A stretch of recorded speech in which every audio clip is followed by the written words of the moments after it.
I mean, about middle-aged, little less than middle-aged, I guess, for a dwarf. And she's got kind of sandy blonde hair and kind of mostly kind of hazel brown green colored eyes. Um, I mean, not a lot really stands out about her except that she she's obviously a cleric of some kind. She has a very, very nice amulet that she wears. And I don't know. I don't know what else. And she's Okay. traveling with a dragonborn who's quite unusual looking. And a All right. drake, apparently. Yeah. Oh, I forgot about the Drake. Good call. So wait, so we talked about that last time. Did you just walk in with your Drake? Well, I mean, I guess, is this place surrounded by woods or anything? Yes, it is. Okay, I would have, like, told the drake to find a chill place to hang out and not to attack any livestock and all that fun stuff. Okay. I will say that on your way here, the woods that you passed through were what normally would have probably struck you as very exotic and lush, but you have been to the Feywild now. So Um, it's just they're elven nice. woods. They're better, yeah, they're still more overgrown and natural than a lot of the, human forests that you've encountered. They've got that what once would have felt like an old world feel, but now Right, they just kind of seem like toned down, muted Feywild woods in a way. But there right, is plenty of woods nearby, aside from where Onada has very clearly cleared out some of it and left stumps and holes from where they have been working on their lumber industry. So right. So yeah, so I would have told the drake to be like, I don't think you're gonna fit it in the city. You know, hang out around here and just sort of set up a place to check back or whatever, and then remind him not to go after any livestock and pins and stuff like that. okay, Because speaking of, does your Drake have a name? yes, does I mean, yes. uh, it's where did my Drake sheet go? Because it was there and now it's not. Feathers and scales. Yes, where is it though? Under It's named under Drake after players. the rapper. Well, I don't even see Drake on there, but It's I on the have Feathers and Scales. It's called Idrig. Edrig? Idrig. Yeah. That's it. That's the name. Yeah, if you But click Okay, on Idri. there's a little folder called I Feathers thought and that Scales folder was under. already Okay. open. Sorry. Yeah, no. Okay. So, Oh, and Davia, the most unusual thing about Davia is the fact that if you look at her hair very close at all, you'll see that some of it has feathers. She's got feathers in her Very hair. pretty, pristine, beautiful feathers. so one thing you guys have both noted since you have been back is that whereas, like you said, in the Feywild, Dobby, you would look close and see them. A lot of the world since you've come back has been a little muted and less saturated. As and that has kind of happened to everyone Someone else as turned off the well. E and B. But Dobby, your feathers are still very, very vibrant. So they stand out even more so here than they did in the Feywild. They glisten in the sun in a way that your natural hair just can't quite seem to catch that degree of rays and color. Um, Eurolith, please describe your character for us. Okay, Irlith is tall. She is um it, she's got like purpley blue scales, and she does along along her tail, especially because she does have a tail. I know they don't always have a tail, but she has a tail. Um, along her tail, she does have like painted designs. Um, you know, on her scales and stuff. But she is, pretty impressive looking. She's pretty tall. She's over 6 feet tall. Um, she, you know, uh, she does not fit in. I mean, she really, it would be hard to hide her. She's got like, the whole dragony look. But purple blue, her eyes are definitely uh blue, and then it's hard to describe because she looks like the picture I've got. So she's wearing studded leather armor. She's got the bow on her back, and she looks like she knows what she's doing out in the wild. Okay. And as you guys made your way in, you got a couple glances, though. Maybe not as many as you would expect from a little town that seems this far away. They kind of look at you a little bit, but they seem unalarmed to have such different visitors heading into the city. So you guys make your way through, approach the gate. And as I said, there are standing 2 guards outside, both armed with bows. Neither looking particularly alert or alarmed, just kind of hanging out. Seem pretty casual with their job. Okay.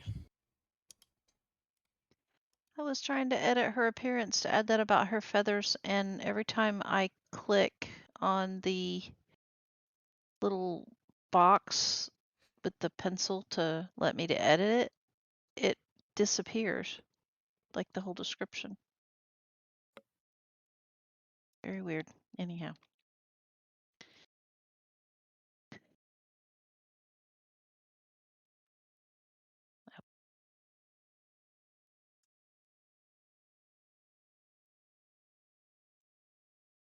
Where did we leave off? They're standing outside the gate.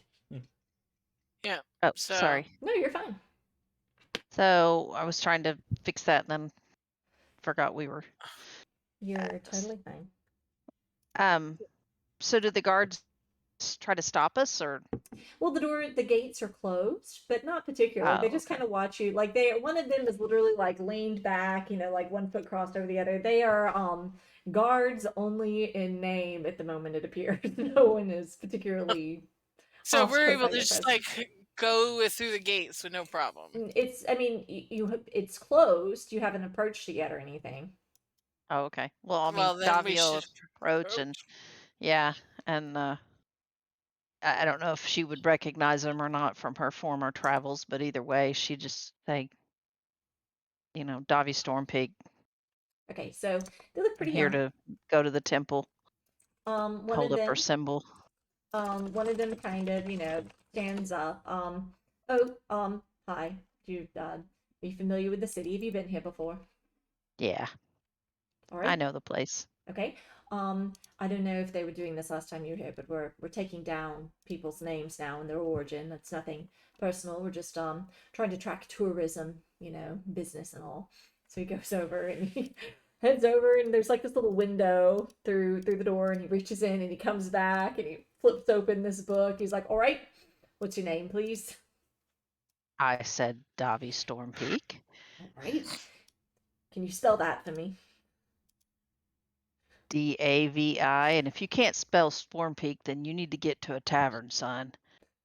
So he writes Davi, and he kind of looks down and he looks up at her, and the other person goes, not everyone had the benefit of an education and literacy. I've been teaching him how to write. I'm pretty proud of the progress that he's made.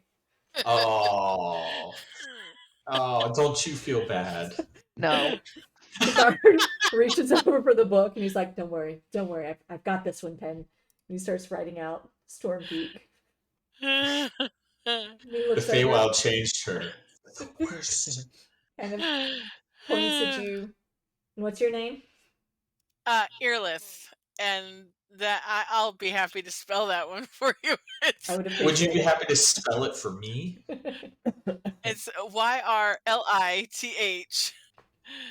Here's the All right, thank you I'm both. sorry. And where are you coming from? I don't remember the name of the town in Stormpeak that we were at last, but that's where Okay. we came from. Jots that down. And how did you hear about Onada and what brings you here? I'm with I'm her. here a lot of times. I'm here to go to the temple. On a scale of 1 to 10, how likely are you to recommend Amada to a close friend or relative? So, would you say that you are here for business, pleasure, or family endeavors? A little of all of it. All right. Keeps jotting this down. All right. Well, thank you so much for your help as we try to figure out the best ways to expand Onata and its reputation and make sure that it is a fruitful city for all the citizens. How long do you think you'll be staying? I have no idea. All right. Well, when you leave, we actually have a survey. If you would be willing to fill us out, just to kind of let us know how your trip Can I, ma- was, if there are any ways we can improve in the future. In can I hopes. make a recommendation? Oh, sure, sure. This is what happens when your DM has a Don't waylay major issue with Travers. Airbnb. Don't waylay travelers Oh, when well, they're just trying to go about their day. that's Make it something. voluntary. That's something you'll have to take up with the king, but I'll make sure to make a note of it here. But that's your Well. suggestion. He's on my list to visit, so I will certainly bring it up. Thank you. Right. So he makes a note down with that. And with that, he goes, puts the book back, and opens up the little wooden doors, and you guys are let into the city. Moving beyond the gates into the next area of the city, the landscape immediately changes. Let me look at my thing real quick. This area, Davi, has changed quite a bit since you were there last.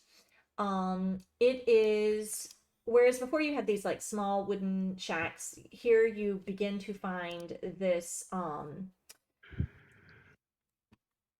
almost artistic, eclectic collection of buildings. Looking around quickly, you can realize that it is primarily a commercial district. And there are you know, just from knowing a little bit about the history of the city, that there have been a lot of different cultural influences and groups that have moved through. And here it looks like they have kind of leaned into that, and people are building in, you see an accentuation of all those different influences. Over here you have some, like some brickwork, and then over here you have some plaster. A lot of the buildings are actually made to resemble the kinds of goods and wares that they sell. It is almost a fair, like eclectic kind of atmosphere. The roads, whereas in back before, were very bumpy and dirty, here there's some cobblestone. A lot of it has worn away. But it's an effort, it appears, to reclaim the city and make it a more civilized, city proper kind of atmosphere again. So there's definitely been some improvements since you were here last. So you guys are in Onata. What are you doing? You'll keep a running chatter at Earlith and point out things along the way here and there, and give her a general layout of, like, oh, well, the tavern's over there, the brewery's over there, that's where my cousin lives, and like all these Cool. things. Airless will be like sightseeing And that crazy little magic school, I think he sold one of the things, and can you believe they're turning a granary into a school? It's the strangest thing you've ever seen, but it's kind of entertaining. As she says that, there's a loud, ominous explosion from the direction of the magic school, and purple smoke comes out of one of the chimneys. And you hear echoing through the street, "Frog!" And you guys do pass that area pretty quickly, because Davi, as she notes to you, Eurylith, her uncle's brewery, the Oily Shilling, is actually located very near the front gates of Onata. It has a reputation for being kind of the everyman's tavern. The other tavern that was kind of, well, anyway, it's so yeah, you're passing right by as you hear, whatever madness is going in the tower. So, but it has indeed changed a great deal since you were here last time. But not that specific tavern, but just everything is much more built up. Alrighty. So, Well, Davi will just stop in and visit her cousin and just secure a place to stay, I guess, probably there. so the brewery actually does not have rooms. The room. No, but I figured the tavern. Well, I guess that tavern did it. It wasn't an inn. So they used to have, well, I mean, it was a granary before. I was under the impression it was just a brewery, not a tavern. Or like, I mean, like a tavern, but not like an inn, I should say. Yeah, I think it was. But I mean, her cousin would have a house, and I mean, So most of You the know. people, to your knowledge, who live in the who work in the menagerie actually live above their places of establishment. So he does have a modest little house up above it if you want to stop in and see if he's got room for you guys to stay. yeah, I mean, it's would be unlike any good dwarf not to put up a family member when they come to town. So you guys head in. And the building is humble. Is as humble as the men and women who tend to fill its coffers. It has simple wooden plaster walls, unlike the other very gaudy establishments that you have going on all around it. Going inside, you see a collage of different tables and benches and chairs that are all kind of mixed Your matched. sound I'm sorry. cut out. Oh no. Sound cut out for a Test. minute. After you back. see you just comment out. Okay, so you go in, and there's a collage of different tables and chairs and benches. Very clearly that rather than having like a set of furniture made, these are things that he has collected through the ages to fill out the tavern. But it's warm and cozy, sawdust on the floor, peanut shells on the floor. Rather than having like art and all of these different kinds of displays on the walls. You're very familiar, Dobby, with his choice to put up these little parchment notes where people who have come and visited have scribbled little notes fondly to your uncle, and they just kind of like stab them into the wall. And it is literally a tavern for the people, by the people. The notes have all different kinds of things, from a memory to a thought to a wish to just, kind words about your uncle. Behind the bar, you actually have someone that you haven't seen before, Bobby. She has a short black curly hair, a nose that looks a little crooked. She's a human. Like it may have been broken before, and her jaw is actually slightly offset. The tavern at this time, it's about one or so. It's about, a couple people straggling around, but most people, still at work at this time of day. And you notice that as she moves back and forth behind the bar, kind of cleaning glasses and the like, she walks with a slight limp. But as you come in, she looks over and she kind of gives a polite nod, and continues about her business. I'm trying to remember what the heck I named her. Her uncle is named Quinlan. Quinlan Stormpeak. It's her cousin. Oh, sorry. That's okay. Oh, I apologize. I'm sorry. DM versus Davi's novel. Listen, please correct me. I appreciate it. Yeah, she'll walk up there and say, hey lass, Quinn in.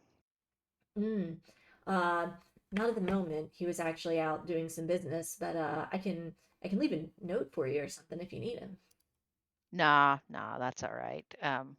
We've got a few other places to stop in. Just if you would, just let him know that Davi's in town, and I'll be by later. We'll probably come and bunk up in his guest room or whatever. And I've got a friend here with me. Right. Motions to Earlith. And she kind of gives Earlith a nod. Yeah, absolutely. He just had. What's your name, lass? Oh, I'm Anya. Nice to meet you, Anya. Nice to meet you too. Yeah, he said that he had a couple things to handle around town, but he should be usually back before dinner. He likes to see the guest himself, but All right. I'll be sure to let him know that you came by. Do you I'm trying to remember the other kid's name. Dag, do you know where Dag is? Dag? I'm not can you got any more for me than that? Dagili, his son. Quinn doesn't have a son. Yeah, he does. Well, oh God, Quinn's not being a pill again, is he? That's not any business of mine. Oh, well, unfortunately, it's mine. I'll have to deal with that. Thanks. He does have a son. His son's named Dagili. Well, if he wanted me to know about his son, I'm sure he would have told me. So you'll excuse me if I just throw that one back over his shoulder. That's all right. Got to keep the boss man happy. Trust me, there's nothing like dwarf family when they get their noses in a twist. All right. Pass that one right Thanks, and yeah. Anyhow, we'll be around town. I gotta run by the temple and do a few things, and I'm gonna go see if I can track down Dag. by. All right. Well, we'll have dinner should be ready in about 3 hours or so. So come back by if you feel up to it. We're gonna have some nice boar meat sausage tonight. Oh, sounds good. Thanks. All right. Safe travels. You too. Okay. So you guys head back out into the city. We'll head to the temple. Just Okay. check in, and Davi has business that she has to take care of there. Is So- there anything you need while we're walking around, Earlith? We've find No, shops along I the mean, way or I'm whatever. pretty. No, All I think right. I'm good. So the temple, Davi, you last time you were here, there was kind of a massive temple of sorts that rather than having like a dedicated temple to Martha Amerduin, there was kind of a temple that was like some human gods and some elven gods, because this tends not to be a dwarven kind of a region. There were like representatives there, just kind of like a general holy area where people were gathering. And to your memory, that was higher up the mountain, quite a hike towards the where are my notes? The Peak, what is called the Peak District. It is quite a long walk with the city zigzagging back and forth as you head up. As you guys are going, you continue to pass through the menagerie, and you pass by one particularly curious building that is shaped like an elephant. Is that what we decided on? Yes, it is. This one has a big banner out front that says grand opening. And there are a number of people coming in and out, kind of like peeking through the window and bustling about as you guys pass by. Davi will stop Earlith and be like, "Well, holy shit, they did it! Did what? That monstrosity. Maybe we should peek in. Dag might be there." Do you think so? I mean, it's definitely an interesting building. Yeah, that's got to be theirs. It's just got to be. I can't think of anybody else in this whole wide freaking world that would build a monstrosity like that outside of Dag's friend.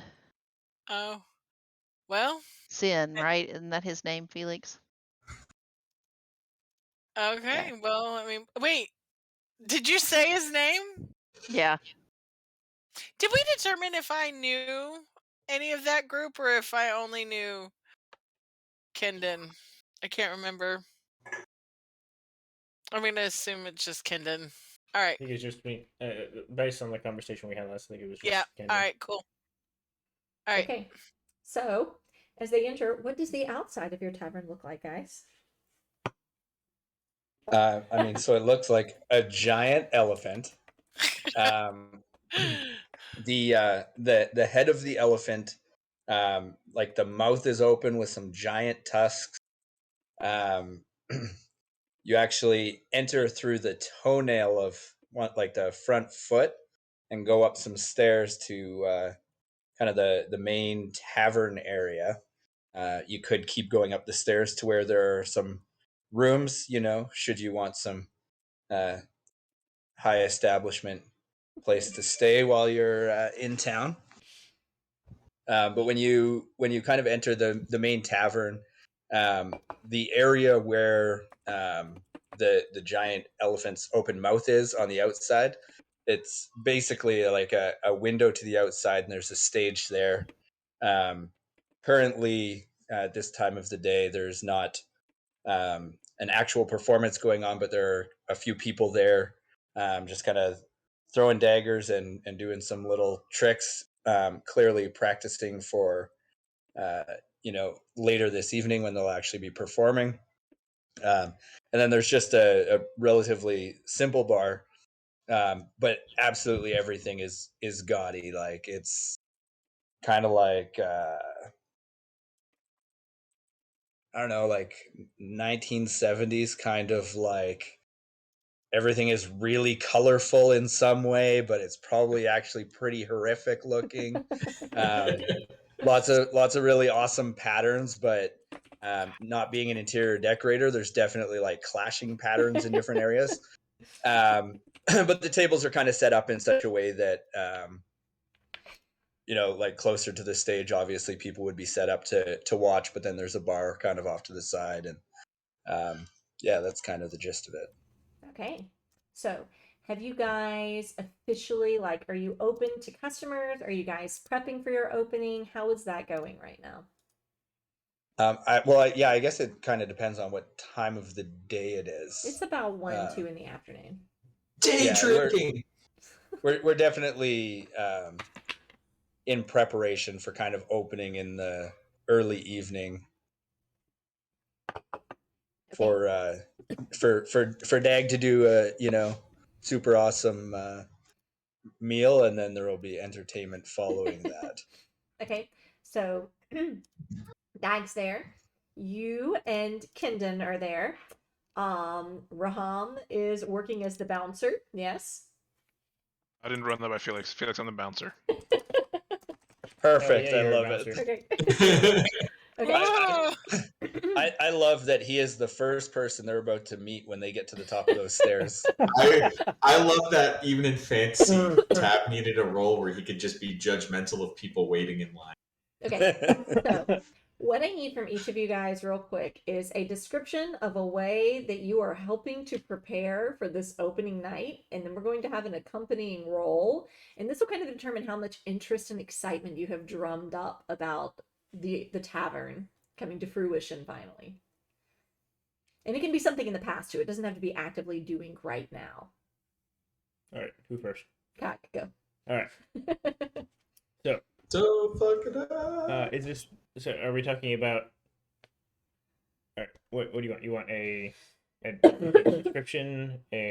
So just something that you've done, like Dag, for example, is maybe in the back taking his time to carefully slice the meats to make sure that, like the food is going to be awesome for opening day. Like literally, how are you are prepping for opening day.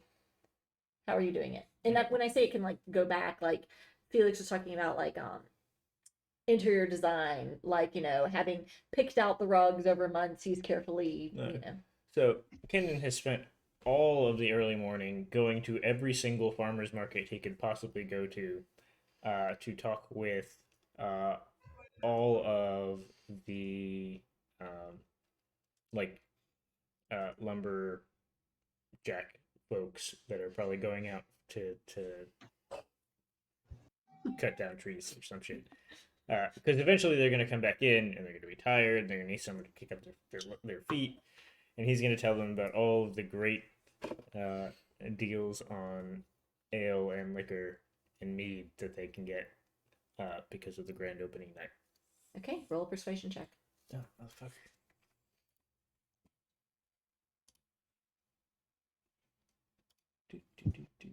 My persuasion. Why can't it be performance? Because you didn't perform anything. It's gonna be so bad. First roll of the game.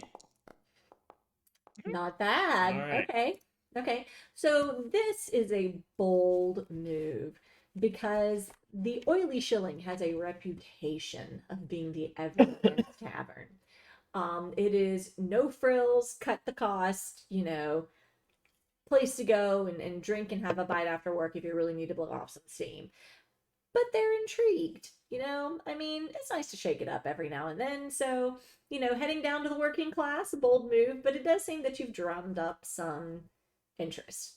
How about you, Sin? Can we get a So- description of you guys too? We will as you make your way up. Oh, okay. So we're getting there. So Sin will have went out the same time that morning that Kendon did, except for in the complete opposite direction. he is going to the upper crust, where those folks kind of hang out away from the working class. He's got the old the traveling caravan hooked up to his horses, and he's just kind of roaming the streets, playing some tunes, throwing up some illusions, different fancy type of stuff to kind of get their attention, and just saying like, hey, this is the place for everyone because the entertainment cannot be beat. Okay. So you are there are 3 districts that are both literally and metaphorically above you. The easiest one to reach is called the Gray District, and that is where you have kind of like the upper merchant class. Very easy, very accessible. Roll a performance check for me as you bring your caravan up there.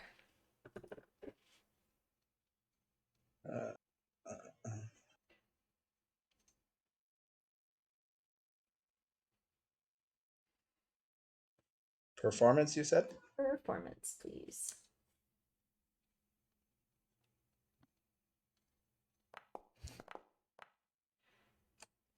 Okay. So, they're very impressed. You already kind of have a reputation, I mean, your family has a reputation, and Onada is the kind of place where reputations matter. And very early on to your ventures here, you figured out that letting people know your history and your heritage was going to buy you some clout. So when they hear that you're coming through and you've brought the old act back out just to kind of, get some interest, you definitely draw eyes. People end up coming out, paying attention. That reaching where the nobility live up in the peak is a little bit harder, because due to the large chasms that go down the mountain, it is connected by either like these kind of questionable like wooden and rope bridges, or by these sky buckets that you can pay an exorbitant amount to go higher. And either way, you got to go through a lot of like the guards asking you questions. What are you doing here? It's a whole big deal. But what you do know from having been a city insider for so long is that a lot of those nobility come down to do their business directly with the vendors in the Gray District. So you don't quite make it to the noble part of the city, but you catch enough eyes. You strategically set yourself up near those bridges and those sky bucket landings, and you've definitely gotten some attention. You see some of these, more refined individuals who are kind of pausing and making note and pointing to you, and you feel pretty confident that you're going to get some big spenders in tonight. They seem pretty interested. Okay, so that leaves Raham. How are you helping for the preparations for tonight? I don't know, moving furniture. All right, roll an athletics check for me. Rom, move couch All right. upstairs. Pivot. So Pivot. Dog is trying to figure out how to optimize the furniture layout to make sure that the waiters can get in and out. And he has asked you to move this damn table like 24 times. But you're pretty good at it, it's honest work and somebody's got to do it. So you're moving it back and forth, and eventually Dog seems pretty settled that we've maximized capacity and that everybody's going to be able to get the food flowing in and out of the kitchen pretty easily. And overall, it's looking pretty good, guys. As the early the late afternoon begins to set in and you all kind of like make your way back to the tavern, share stories about everything that's been going on, you're feeling pretty confident. It was kind of a pipe dream, but things seem to be coming together. And it's around this time, Davi and Yerlith, that you see the people that kind of trying to peek up in the window like way up high, and just get an idea of what might be going on up there inside this elephant. As you guys come to the tonneau we're about to head in, you actually see some other people coming back down the stairs, grumbling about having been turned away, as you guys make your way up to the stairwell to see Raham standing at the top of the stairs. Raham, could you please describe your character for us? He is about 7.5 foot tall. It's bluish gray skin, bald, short beard. He's wearing pretty worn like plate armor thing. It has a half crescent and 8 stars and a V shape underneath it, which is kind of flaking off at this point. He's holding what looks like a baseball bat, but about 3 times thicker. It's about 6.5 foot long. as a billy club, basically. Just kind of standing, leaning on it, watching people. All right. So you guys are met by this giant of a man at the top of the stairs, Dobby and Earlith. Well, I'll be damned. Of all the people I expected to see in this place, it was not you. Davi will march up to him and just out comes the hand towards him. Are you here for business or pleasure? Oh, Ham, don't even start on me. I don't think we're open yet. Well, our Sin and Dag here. He kind of looks over and looks in because he has absolutely no idea. They are. He's been standing there for like 3 hours and just looking at people coming and going, don't know where anybody is. Like, just sticks in. Are we open? Everybody let. Just shouts inside. That was for you guys. Kendon and Sid. Yeah. Sin. So, Kendon's head pops out from what? Never mind. No. Go. Kendon's head pops out from back around the corner, and Davi, Earlith, you see an elf who is well into adulthood, very slim, even his build is even for an elf, roughly 5'5", 5'4", so white blonde hair. And he has these very pale blue eyes, and even at a distance, you kind of see Davi, just because you happen to be attentive, more attentive than most. You can actually see the kind of shadow of tattoos that come up along his jawline and just barely up his cheeks. And his movements are when he comes out and pokes his head out from behind the kitchen door. His movements are very, very fluid to the point that they look almost practiced. But when he hears Raham call out, he kind of pokes out and, "What's that, Raham?" There's people. It's a bit Ham, early why for are you that. being this? We're Short not people. just people. I'm here to see Dag. And Sin if he's here. Oh. Well, and Kendon will step out into the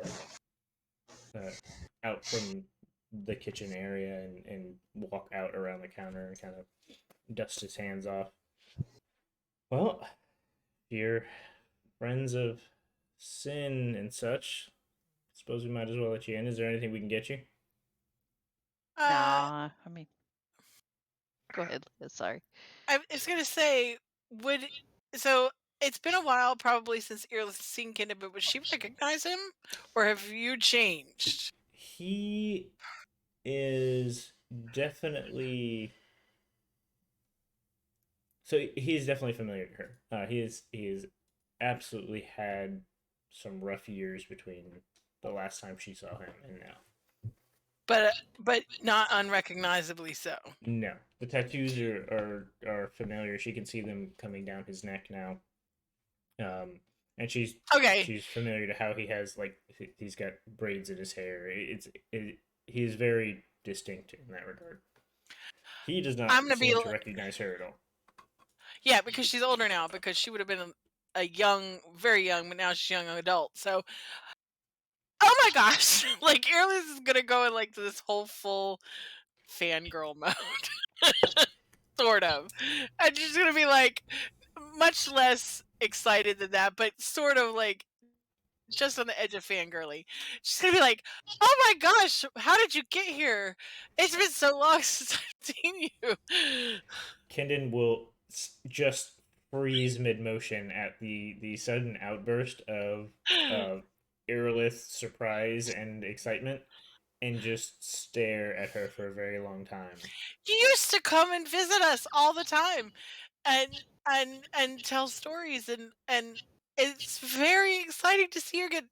You probably don't remember me. I'm Earless. He Davi's just gonna look up at Ham and be like,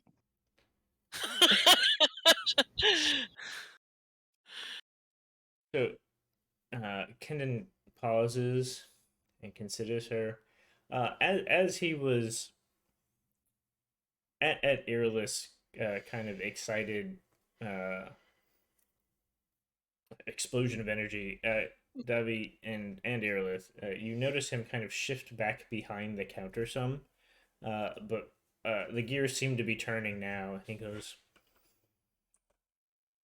Earless, were you the one in that little village in the north? Yes, yes, you used to come and visit every so often, and nobody comes out there, so it was very exciting for us. My, you have certainly grown. You must be So much twice the taller size now. I last saw you.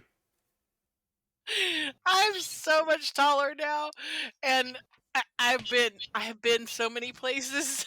You would never believe what I've done. I left home a long time ago. Well, then you'll have to tell me all about it. What brings you all the way here?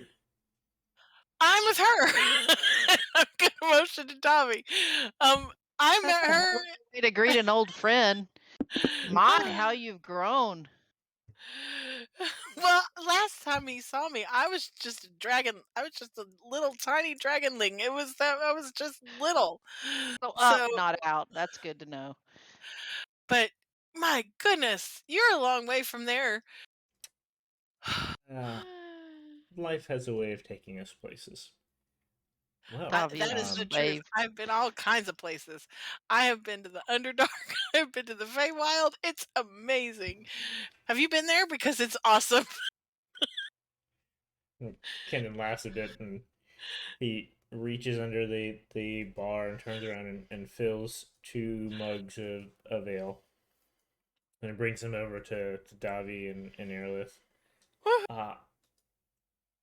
I think we'll have to catch up a bit on where we've been. It sounds like you certainly haven't wasted any of the time you've had. No, I've been on the move. So, but no, that's where I met her, and now we hang out all the time.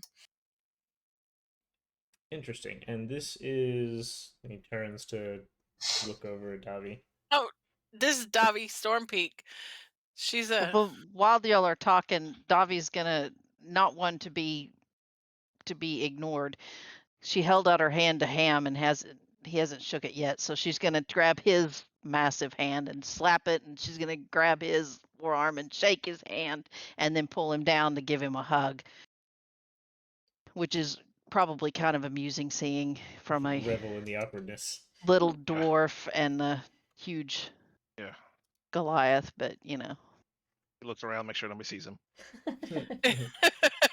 It's so funny. And then she'll turn around and say, "Oh, sorry, I'm Davi Stormpeak. I'm Dag's cousin." Stormpeak. I suppose it makes sense that you'd be looking for Dag then. Well, then I And, imagine you'll appreciate the ale. And I met Sen a few times. Small world. Yeah. I do have to say, You got that right. I never thought I was gonna run into you again, and I'm so excited.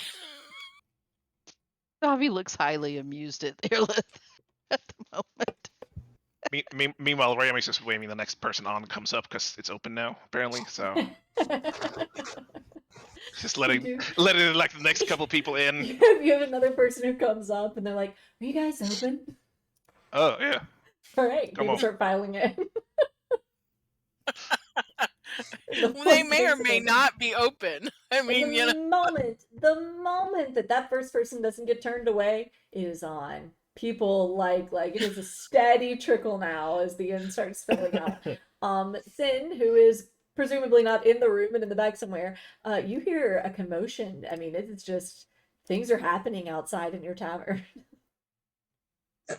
So he is going to come rushing down the stairs, making sure that he fixes his bed head because he was definitely napping after a busy morning of, drumming up interest. And well, what have we here? What have we here? We're open, I guess. So please describe your character for us. So he is, pretty much what you see in the picture. He appears to be human. He's about 5'11", pretty slim build. He has a drum slung around his shoulder, but also carrying a citern, which is like a lute kind of instrument. But he's got dark black hair, brown eyes, pretty good looking guy. He's dressed in his fine clothes right now. Also super bright colors, totally not matching patterns. And yeah, that's about what he looks like. All right. As the tavern quickly fills up, Davi, you see Sin coming down the stairs. Well, hello, you little son of a bitch. What have you done to my cousin? Davi Motions around. Stormpete, what have I done to your cousin? What has your cousin done to me? Who would have ever believed that I would be settling down and opening my own establishment like this? I I can mean, believe it. It's about it's- damn time. It's absolutely brilliant. Well, I couldn't the minute I do it saw it, without I his knew expertise. nobody in this whole wide world except you and Dag would have ever pulled this off. And, of course, your friend here, apparently. You love the elephant. I hope that everybody does. It's amazing. It's No, so I beautiful. hate it, but, it's Definitely totally you. interesting. Fearless has a completely different opinion. She thinks it's kind of cool, and is like, "Wow!" Although, wow. Although the way Davi says it isn't like she actually hates it. It's like, oh my god, I love this thing, and I'm gonna just say I hate it. It's 'cause, Davi, come here. He grabs her by the hand and starts leading her towards where the stage is, if she will come with him. Oh, what are you doing? She'll go along, but So he's just gonna pull her up on the stage. There's the couple of people that are there practicing. He just kind of shoves them out of the way, but he kind of like just look at this view. Look at this view. I mean, the sun hasn't gone down yet, but the stars and the moon shining behind while our entertainers are entertaining. It's brilliant, Davi. You just hours away. Although apparently we have guests now, so it's on. We're getting ready. Right about Davi then. will look out the window and she'll just kind of reach up and pat him on the shoulder and be like, "You did good." Right around this time, a tiny dwarven head sticks out of the kitchen. Kendon! Kendon! Yes. Why the fuck are all these people here? All of these people are here to help. These people? And he kind of like gestures at all the guests that are coming in. The minute Davi sees Dag, she's gonna just start storming his way. Raham, there are extra Yeah. people. We're open. At this We were letting point, people in. there are like 24 extra people. Are we not open? Is this the soft opening? The food's not going to be ready for like 3 hours. And as you come over, Dobby, he kind of gives you like one of those sideways hugs, but it's definitely like the pat, and you can just see the panic on his face. So, it doesn't matter as long as they are drinking and the fluids are flowing. Doug just kind of like heads back into the kitchen, hustling. We can get him out again. Soft opening for VIPs.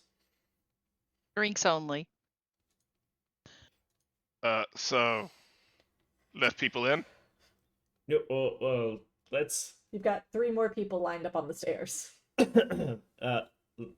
are they? Are they look cool? One of whom is Mr. Quigley.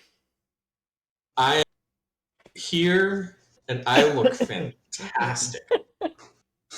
Tell us how you look, Mr. Quigley.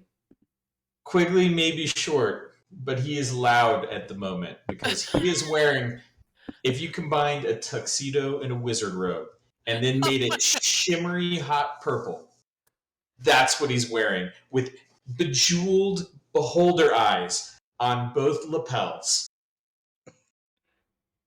This is my On both favorite. lapels, not just Both. one, but 2. Both lapels, frills. Oh, so many frills. Frills out of the sleeve, pointy. If you guys remember Todd McFarlane's Spawn and that wicked collar he had behind his head, looked like it could decapitate someone. Purple collar popping. And Quigley just waves his hand, and from the mouth of this elephant, a trumpetous sound, like an elephant trumpeting. I'm not making this out. Casta, make the sound.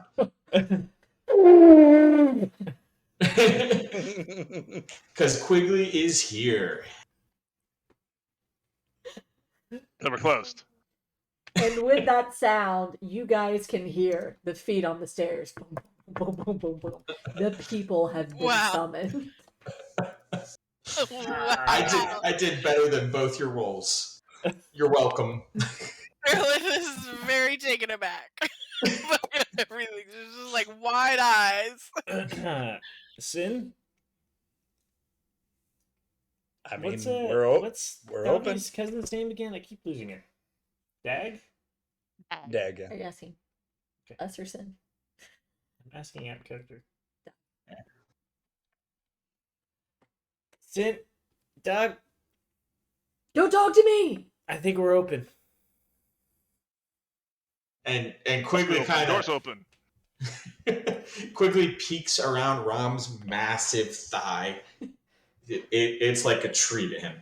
I just put my hand like on his head, like gripping it like a basketball. Like, hold on. Oi! Oi! Are we open? So, So, oh, Quigley, sir, how are you? Get in! That Unpalmed! that one's good for right now. Let that one through. We're discussing the rest. Lift my hand. If Rom noticed that his hand may have passed through this ostentatious collar, my clothes are now look like normal clothes with like a shimmery see-through overlay of I the don't tuxedo. think he'd paid that much attention to it. I love your character already. He will fail every save if I have to target him.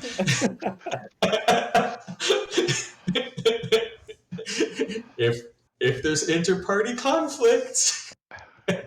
Dobby will pull like either Sin or Dag if both of them are close. She'll just pull them in and say, you could just use this as like a test group and tell the rest of them that the opening's later.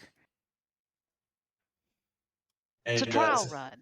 Are there any stairs to get in here? I think it's stair up to the front door. Is there like accessibility stairs for gnomes, or am I like? You're building some leg muscles. we should probably install a Raham powered elevator. A ROM There's powered actually a fire pole escalator. to go down because it's safer for the drunk people. No, you ride down the elephant's trunk. There you go. It's a slide. Yeah. Whee! That's how they get bounced. Kendon! You actually opened an elephant pub. I don't know whether to be impressed or concerned. I sometimes feel the same way. Sin, are we open? Are we not open? I mean, we have to be open. We're not going to tell these people to go away and have them possibly not return. Well, why would they Is it- want to go anywhere else? Well, that's what I would I say mean, too. I totally agree. Oh, so you're Sin. You're the one Kindon keeps going on and on about. Only good things, I would hope. Well, I mean, you never bothered to come by the school. Everyone needs a good education.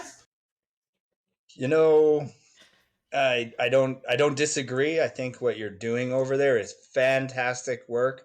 I hear so many great things about it. Yeah, I just never made a good student, you know? Point. We have the cook teaching basic divination, but, have to start somewhere. While they're having, while Quigley is trying to recruit students, Kendon walks past Quigley, kind of pats him on the shoulder, and leans into Raham. I think we're good to let folks in if you want to be less scary at them. He steps to the side and he just turns to the crowd like, "All right, Trit Stains, everybody inside." So, right about now, Dog sticks his head back out of the kitchen again. He's like, Dobby,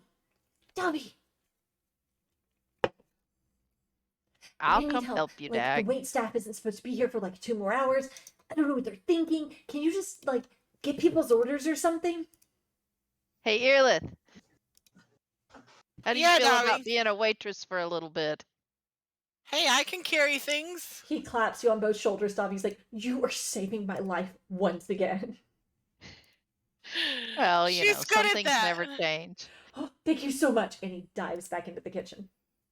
And she'll poke her head back into the kitchen and say, "Hey, Ham, can I suggest maybe just some simple stuff like cheese and crackers to start with, and then appetizer.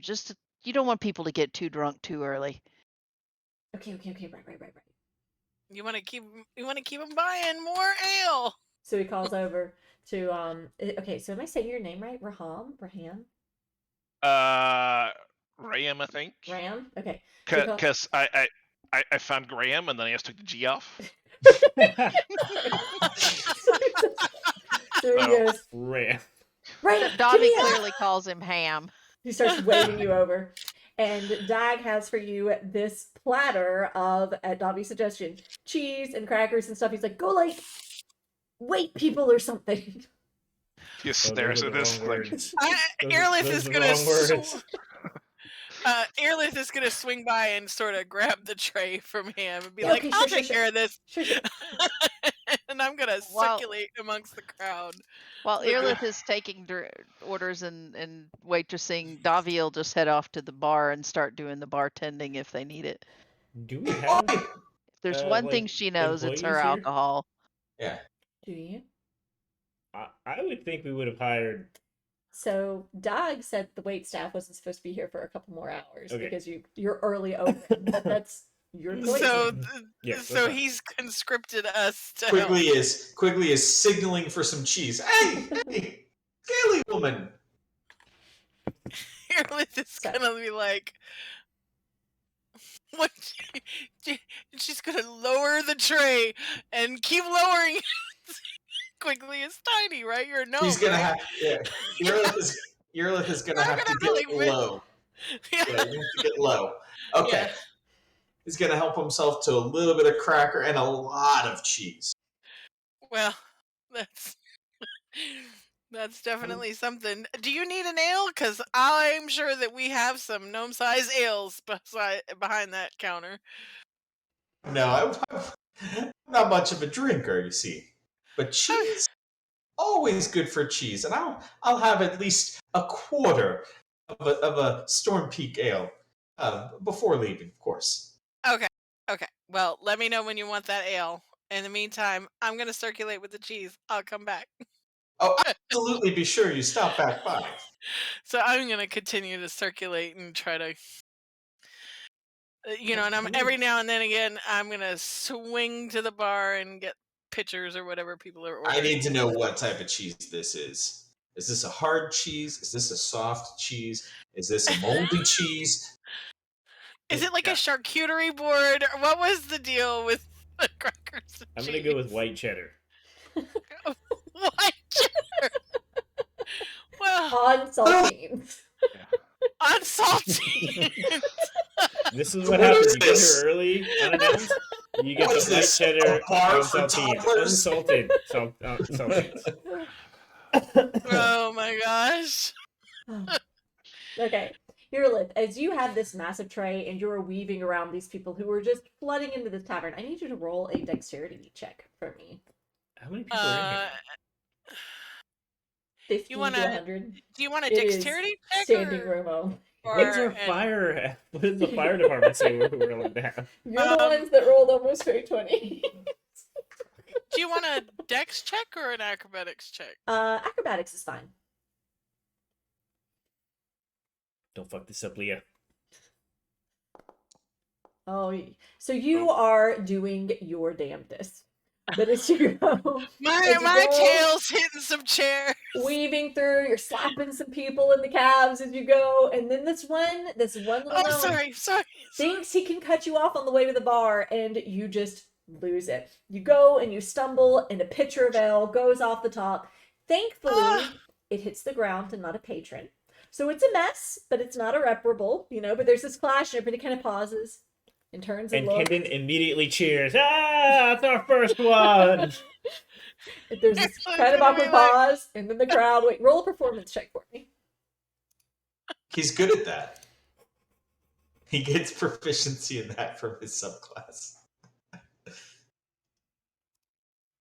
Oh, please don't suck. There's this awkward moment, and then someone in the back yells, "She's been christened!" And the whole crowd goes, "Ah!" And they buy it. And Earless is gonna rush to the back and be like, "Dad, do you have a mop?" What? I don't know. Ask Ram. Seeing I'm gonna seeing run over to Earless, Ram and I'm gonna be like, "Ram, do you have a mop?" seeing Earless struggling a little bit as Earless rushes past the to go to the back, Davi will just stop her for a second and grab her, and she'll cast enhance ability on her. For I Woohoo! think is it what Cat's Grace I think helps with the So what's Dex, that? What does that add? yeah You get Advantage. advantage. Dex Yeah. something. Okay. yeah you All get right, so I'm gonna be advantage like- on Dex checks. So All right. Any So I'm gonna be future like, ones? take a couple minutes, and I'm gonna breathe deep, and be like, "Okay, I'm gonna get back out there. I'm gonna do better this time." you got it, and then Right. Davi will go back to making drinks. Right about this time, Kendon, this kind of modestly dressed middle-aged man comes up to you and says, "Thought there's supposed to be entertainment or something going on in this one."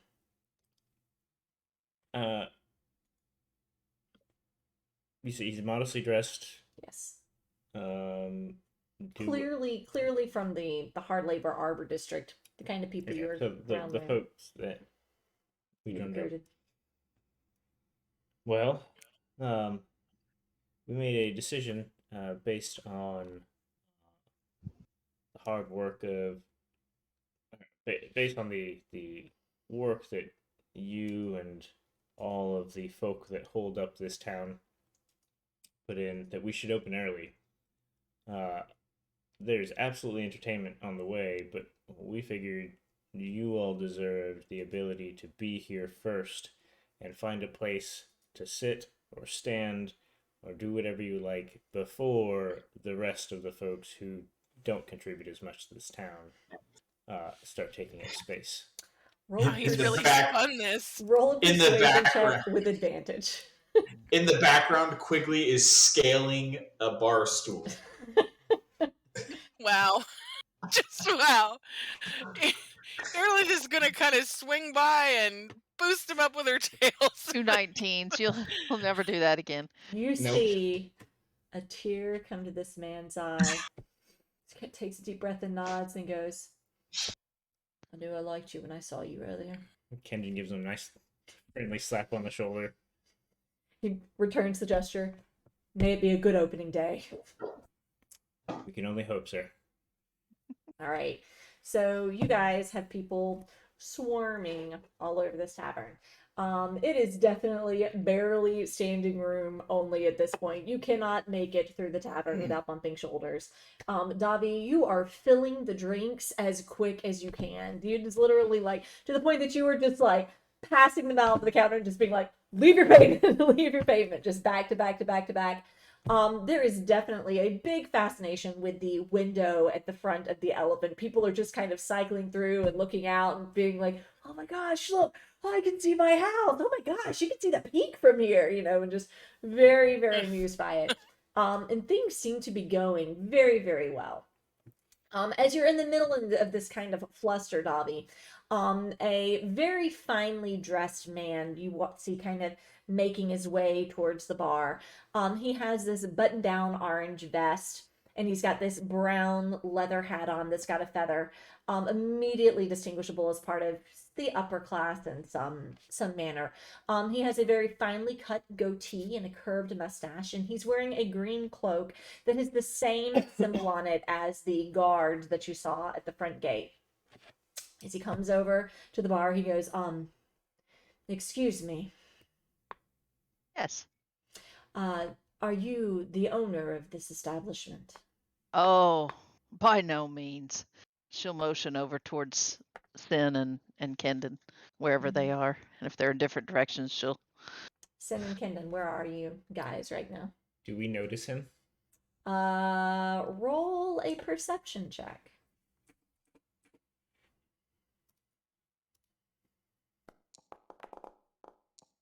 Yes, you track him the Like, cow, minute he comes Kega! in. Especially, Oh shit! we'll never fail perception again. You both are very astute to certain people in this town, especially those who you know to be of authority. So the moment that he comes in, it's not a person that you recognize, but you know the emblem very well to distinguish him as a member of the Watch, who are the guards of the city. All right. I'm gonna blend in with the crowd. Don't spit. Don't spit. Roll a stealth check for me. Davi, roll a perception check, please. I don't get advantage. Why would you get advantage? I don't know. There's a lot of fucking people. Davi, you can't quite find Kendon. You can try for Sin. As soon as I see him, I'm going to beat a path directly to Okay. offer my hand. Well, welcome to the Elephant in the Room. He holds out his hand. Pleasure. Who might I have the pleasure of speaking to? The name is Sin Pyrus, and you are. Roth Suman. I was sent here on behalf of the Watch. I thought you weren't opening until later this evening. I thought maybe you were off early and looking for a drink. You're here for business. Unfortunately, I am. I had hoped to catch What's you. this man's name? His name is Roth Suman. I'll type it in here. Roth, it is true that we were not supposed to open till this evening. We had a little bit of a miscommunication. He kind of puts his arm around him and leans a little bit closer to whisper. And he stiffens and his eyes move to your hand. My bouncer, you see, he's never actually done this type of work before. And while we were in the kitchen helping our poor chef preparing the food, the next thing we know, there was a commotion, and he had misunderstood, thinking that we had opened early. And on a grand opening night like this, you can't just turn the customers away and hope that they'll return again. So we've started to serve just a little bit early. I hope you can understand. Could I get you something on the house? That is understandable, of course, but unfortunately it isn't the business of your opening that I'm here for. I had hoped to catch you before in order to not cause such a scene, but I'm afraid that you're going to have to shut down your establishment pending the investigation of the missing girl, Mia Dash. Mia, where? If I can interject, I'm sorry. And Davi at this point will come out from behind the bar and be like, and clearly display her holy symbol and be like, actually, I've been sent by the temple to investigate the whereabouts of Mia. So you will understand that this is also my purview and I am deeply involved in this. The opening here is actually partly my fault because I came by to see my cousin who is going to be the fine chef at this place. So if you could cut us a little slack, I will be more than happy to come and meet with you and we'll discuss some issues with Mia. I also need to speak to the king. Roll a persuasion check, Dobby. Roll it like you mean it. I actually have what's it mean when the little check mark's there? Efficiency. You don't roll that at advantage then if you're proficient, do you? No, you just get a plus Oh, 4 okay. to it. You just get more pluses. Yeah. Oh. Well, while I, of course, For all that respect, CAG's is rolling good, I'm rolling like crap. as much as I respect the business of the temple, I hope that you understand that the business of the temple has no real effect or interference with the business of the watch.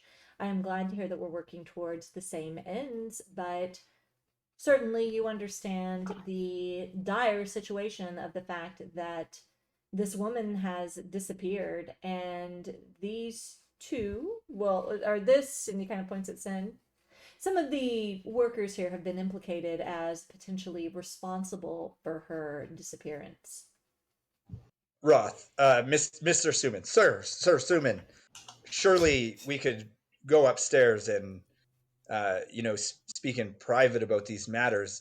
It's of the utmost importance that we would find Mia, to be totally honest.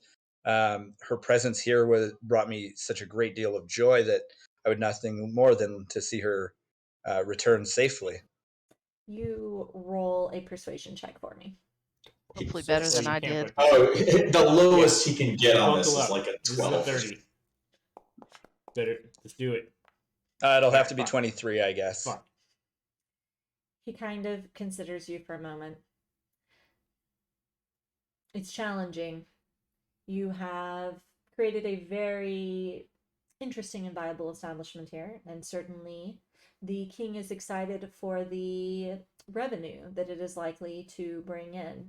However, every moment that someone is here is an opportunity for evidence to be destroyed or otherwise hidden.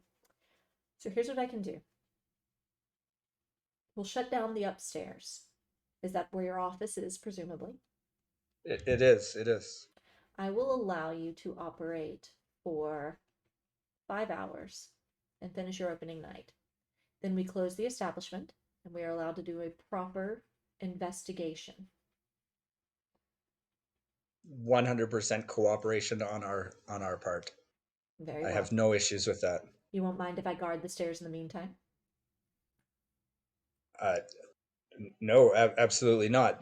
Could I get you a bite to eat, or I assume you wouldn't drink, obviously, while on duty, but a water, anything that you need, No, thank you. please let us know.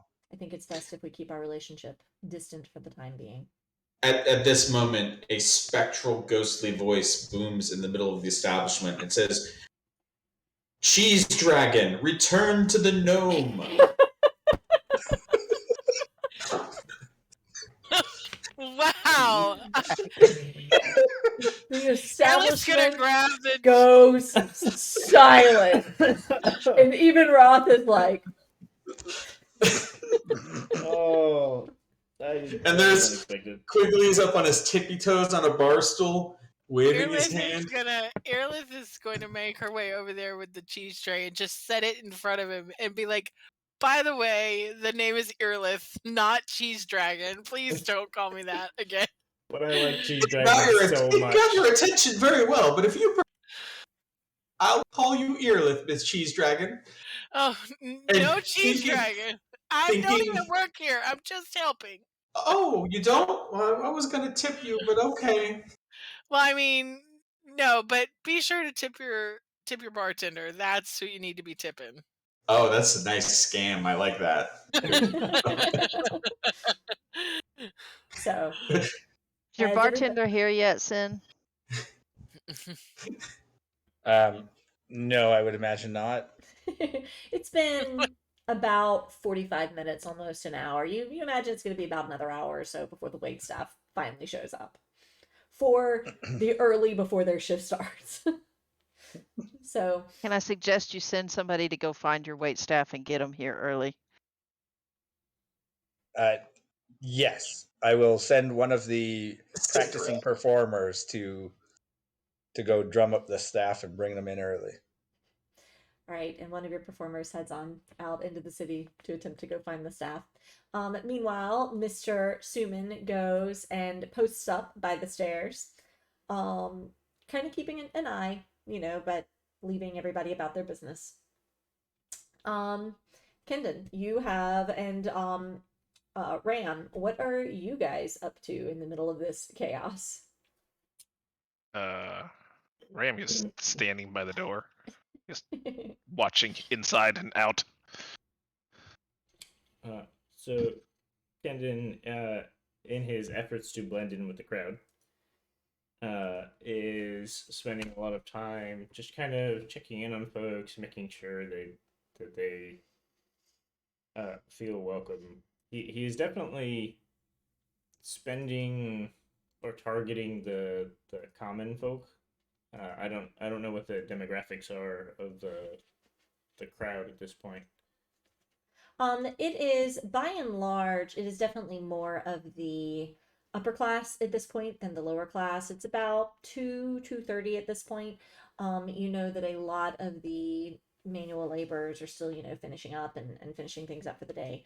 So it's definitely the people who can afford to be off at this hour at this point. A lot of middle to upper class merchants. You see the occasional nobility come in. They seem to be making more of a drift through than a long stay. They'll take a drink, look out the window, kind of observe, but it seems a bit tight for their taste. But a lot of people that you see a lot of the time, merchants that you interact with regularly, your peers seem to be here to support you for the most part. Yeah, so Kenan will spend some time, if he sees one person that he knows doesn't know another person he knows, he'll introduce them as he kind of moves through the crowd as part of his ploy to stay away from the guard. And as the time goes on, you keep a pretty steady flow of people coming and going in the tavern. Some people stay and linger for a little bit, waiting on this promise of entertainment at some point. Others seem to, kind of be stopping by on their way, kind of seeing what's going on. You go through a lot of ale. Yes. Kendon, when he catches sight of Quigley, makes a beeline to him. Quigley, sir, Yes, what's up? I have a request, a favor. Let's hear it. You are incredibly talented in the visual arts, and we have a crowd of folks who expect a bit of entertainment. Would you, for whatever it is that we could possibly offer you, would you be interested in demonstrating some of that? You don't necessarily have to get on stage if you're uncomfortable, and I don't mean to impose, but if you could do something to entertain. Quigley waves his hand in a somatic component, and the raucous noise fills the space. Let's get ready to rumble! Are there windows? There, Are They're there rattling. They're rattling Are there if there like are. windows in the elephant, like in the pub, or is it like a Yeah. dark? Yeah, no, Windows. there are windows. It's Okay. Airless is gonna use thaumaturgy and make the windows rattle. When he does that, let's get ready to rumble thing. Yeah. Okay, Give- so there's impact. I hope I don't regret this. Yeah. Bear me just a moment. Okay, sweet. There's no concentration on a certain spell. Wanted to make sure. That means I can bring out the big boys. Oh my god. He's going to keep an eye on that watch guy just to make sure he stays put. Okay. while she's working on the ale, and she'll also make sure she's putting a nice, beautiful head on the ale. And I mean, if there's anything Davi knows, it's ale. Okay.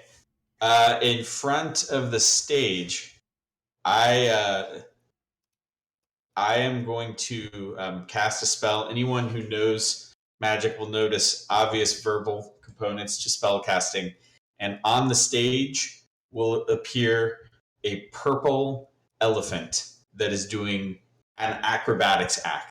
It's doing like a tumbling pass on this stage. This tiny purple elephant. Okay. It's Simone Biles, except it's an elephant. You can either roll a deception check or a performance check for me. I'm probably awful at both of these things. I mean, it's a spell. It just does what I say it does. By any means. Okay. Wish me luck, guys. I'd give you guidance, but I don't think Davi knows you're doing this. I mean, that's not awful. So quickly, you don't have a performance background. This isn't usually your thing, but you think back to like the things you've heard from Kendon and this, that, and the other, and you're like, okay, I'm gonna sum up my knowledge, and it looks pretty good, man. Like it's especially for being an elephant doing this stuff, and a lot of these people. I'm trying to stay on theme. Yeah, a lot of these people never seen anything like that before.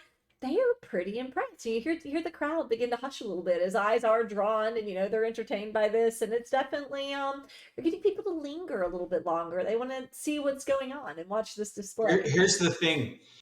Unfortunately, this does smell like an elephant, but it's definitely making elephant noises too. So there you go. Around this time, the wait staff does finally arrive to come relieve you guys, Davi and Yurlith.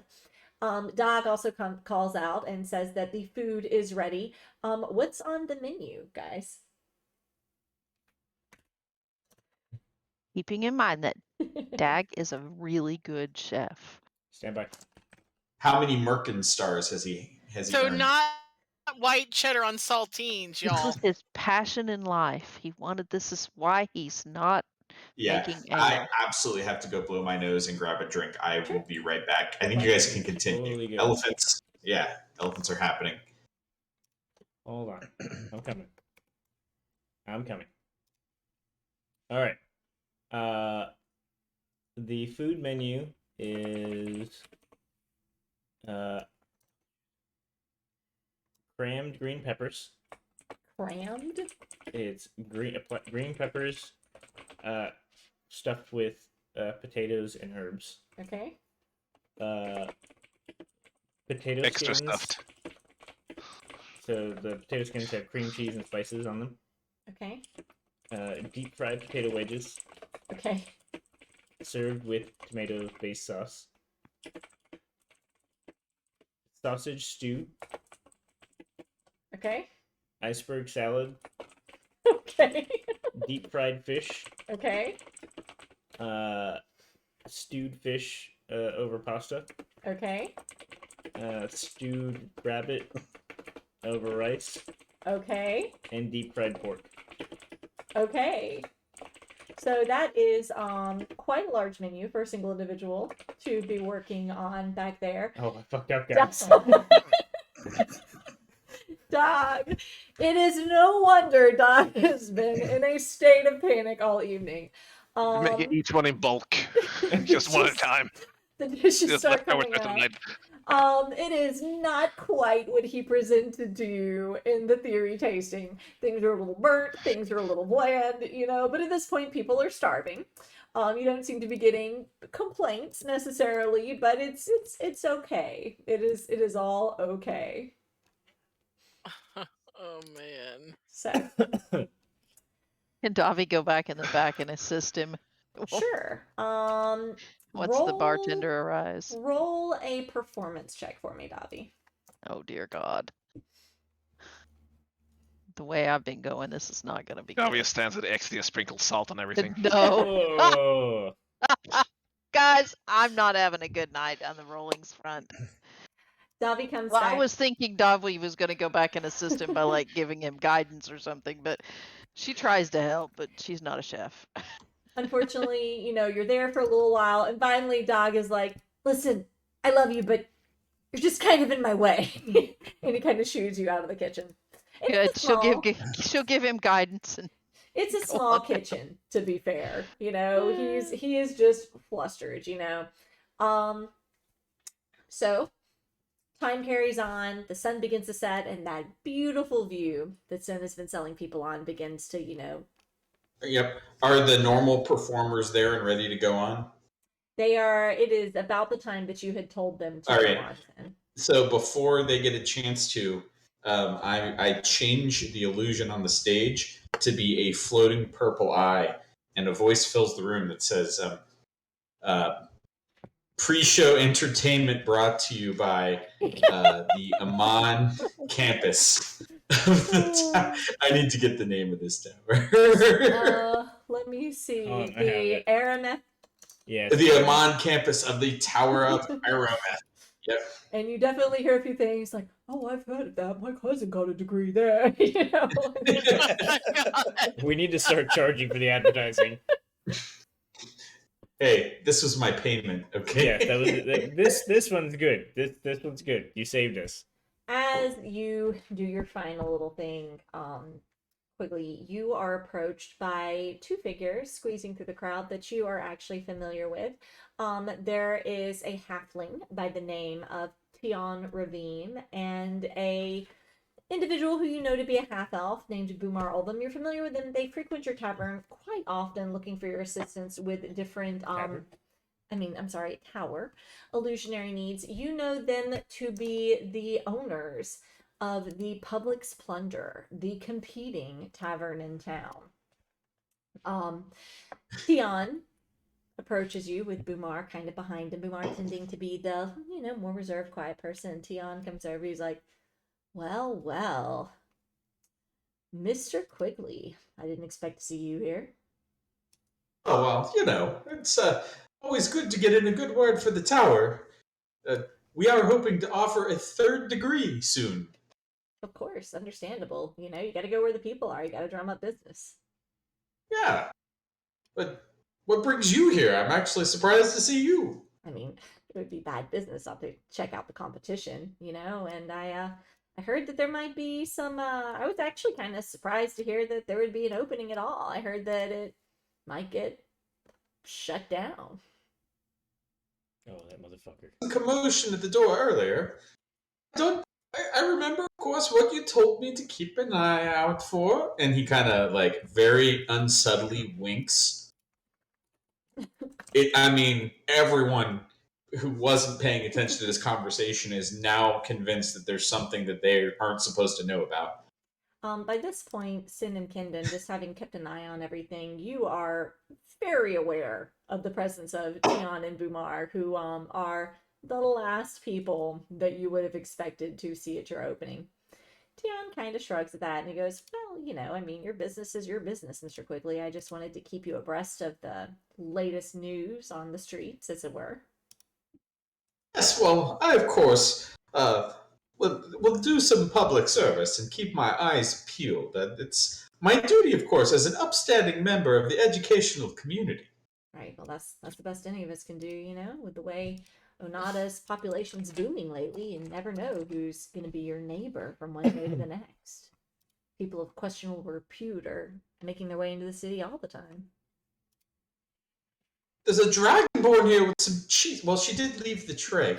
And some other dwarf with her. It looked like had a Storm Peak nose. Very distinct. Really? New people? And you see him kind of he's trying to kind of look around, but you got that halfling height going on, Are they work in the tab? Your list specifically said, I don't work here to Quigley. So she... Well, that's why he said there were new people in town. He didn't say you worked here. Yeah, but the guy asked. Oh, is that what I didn't hear that he asked something. I think she cut off on my Sorry. Yeah. Does he, do they work here? Well, I wouldn't say that. She carried some cheese around for a while, but she left it here with mighty fine service. But she did say she didn't work here. She was just carrying cheese, as one does. That's weird. Well, that's fine now. So what anything interesting? What brings him to town? To her, she gave me cheese. It's not the best cheese, but it will do. Well, something about fastest way to a man's heart, Through his sternum. I did not sleep through my anatomy classes. Bumar is kind of like, Dion's just kind of like, So, how's the opening going so far? It looks to be bustling, but I hear the food's shit. Yes, well, adequate cheese. Adequate. But it's busy, it's packed. The people came in, they rushed in. And, well, I may have put on a little show, but, Kendon and I do get on well. He like yourself, has been in business in the tower from time to time. Of course. You gotta make that business wherever you can, right? Well, Yes. all right. Do you realize they're not paying for our cleaning supplies? I have to buy the cleaning supplies myself. That doesn't surprise me. They never value the academics enough. It's just some oversight and, paperwork gets lost and misplaced. The Tower of Amaroth, or Irameth, is very busy and prestigious, so Well, they wouldn't necessarily think of mop buckets. listen, Mr. Quigley, if I can ever help you, I can be pretty persuasive in my writing. If you want me to send them a letter on your behalf and try to get that straightened out, I certainly owe you for all the help you've given us. Oh, I might take you up on that, but anyways, you're just here to check out the business. Well, like I said, it would be silly not to come and see what the new competition in town is. But I'm glad they've had their one day of glory. Maybe that'll hold them over when news gets out. If you ask me, it was madness to build an elephant tavern, but it does come off well. It clashes a little. The decor is gaudy, but the people seem to like it. Well, you gotta do what you can to stand out. And they do have the Storm Peak Ale, so they have that going for them. That is curious, isn't it? I didn't expect any other place to have it besides the Oily Shilling, but we'll see how long that lasts. Oh, the Storm Peaks are pretty easy fellows to work with. Gave me great price on the silo. Well, they certainly are, but I mean, they've got a valuable resource there. You can't blame them for keeping it to themselves. I mean, we've all got to do business. Like I've said, I don't blame anybody for doing right by their business, but it's just interesting. It's interesting to see them get a few casks. We'll see where that goes. Well, Have I noticed that the competition's here talking to Quigley? You absolutely have.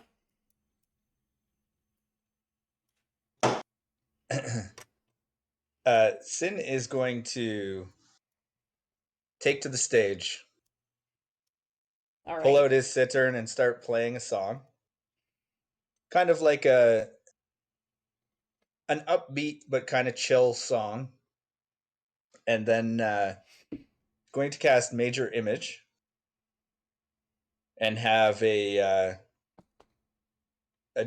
image of a dragon, essentially, obviously not as large as a real dragon, but enough to kind of fill the stage with him where he's at.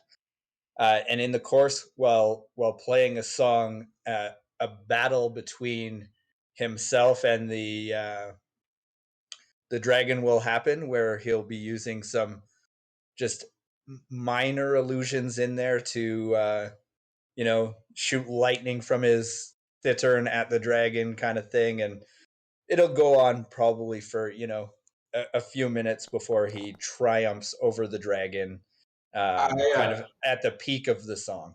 I roll investigation to check that image of the dragon. Is that higher than your spell save DC? Yeah, it is. Yeah. I'm aware that it is illusion, and I am Nicely done. Nice. It's so good to see someone who understands the art. Sin, roll a performance check for me. With advantage? Only if you've got Kendon helping you out somehow. No, forget that guy. Ooh. So Alright. it'll be 23 again. It's so 23. I'm getting 20. 20. Just in case it's adding Yeah. up wrong Yeah. somehow. It's because of my feature that allows me to take a 10 on anything under 9 or under. I think that's you can check that. Yeah. I just want to make sure that we're getting your right, Special your right trait. Yeah. rolls. He designed this character specifically to deal with these roles. Is it? You know Is it what? It might reliable? actually be deception and persuasion, though. Actually, now that you say that, that's What you mean? A Yeah. 20 is still great. I just don't want you to yeah, be. yeah. No, Is that you're right. reliable You're talent? right. Yeah, but that's for rogues. No, it's silver tongue. It's persuasion and deception. I had it wrong. Okay. Either way, 20's good. So the audience is I don't have that. absolutely enraptured, especially as the sun is going down, all of these flashes of light as you're fighting. It is a show to behold. You have been known throughout these parts for a while. People have spoken about your infamous performances, and it is you guys are living up to your reputation tonight. Tion seems a little annoyed by it. He's like, oh, we'll see how long they can keep the theatrics up. Quigley definitely says to Tion, the man has a talent, okay? The man has a talent. You Yeah, he must does. recognize game. He does. He certainly does. We'll just hope that the people don't get tired of seeing the same stuff every night. Kind of like his last show. But he kind of reaches over and rubs your arm quickly. Right, well, I've got my own tavern to run. If you get bored here, you should come on over. We've got good food. All right. This cheese is adequate, but I've had better. Well, we've got us. We've always got the good stuff. But anyway, nice to see you, Quigley. See you, Tion. And with that, Quigley is completely oblivious that they're sinister AF. You don't know. So they head out, and it has now gotten to be 5, 6 in the evening. People are starting to thin out a little bit more, start heading home. You have seen an influx, Kendon, of the more working class crew that you had kind of gone and recruited some of. There have been hundreds of people who have cycled through the tavern tonight. But as the hour grows later, it is starting to thin. There's actually walking and standing room available in the tavern again. And you do notice that Mr. Roth is kind of starting to get a little edgy and impatient, and it looks like the opening evening is drawing to a close. If there is anything else anyone would like to do before you kind of finish up for the day.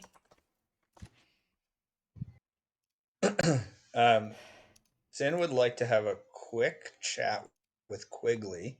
Okay. By this point, my fantastic tuxedo is no more, and I am wearing a tweed wizard's long coat with leather patches on the elbows because I am, of course, studious. And a green vest and just a creamy colored undershirt. Actually, Sin's gonna call Kendon over to have the conversation with Quigley as well, just because he knows that they have a bit of a relationship anyways. Quigley, I couldn't help but notice you chatting it up with the competition there. Oh, yes, Mr. Tion. Like your friend Kendon, Mr. Tion has been somewhat of a patron of the Tower of Amareth's Amonth expansion location, and has come for us from advice from time to time. But he just seemed to be gossiping, he seemed to be under the impression you'd be shut down. But I assured him that things seemed on the level. And by the way, if I may say so, the dragon was spectacular. You have talent, my boy, talent. Thank you, Quigley. Thank you. I appreciate that. They thought we would be shut down. Oh yeah. So the thing about the girl, they say that rumor has it there's some dealings with you involving the priestess that's died. Very interesting. Very interesting. What's this with us being shut down? Oh, Tian was blathering and bantering about the rumor that this establishment would be shut down in the opening stop, but that didn't happen.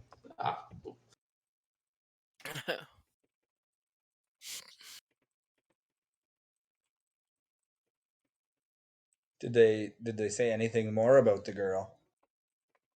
Oh, they told me that days ago, I believe. Such and such, just they gossip. Tian is it's quite the gossip. He just goes on and on. You know, they believe that the priestess that went missing is dead, and that she was last seen here. And aside from that, what did they think of the establishment? Oh, they seemed impressed. They were surprised about the Storm Peak Ale. You know, anyone in this business would do well to stock it, and they didn't seem to think that you should have gotten any, or that they believed your supply may stop.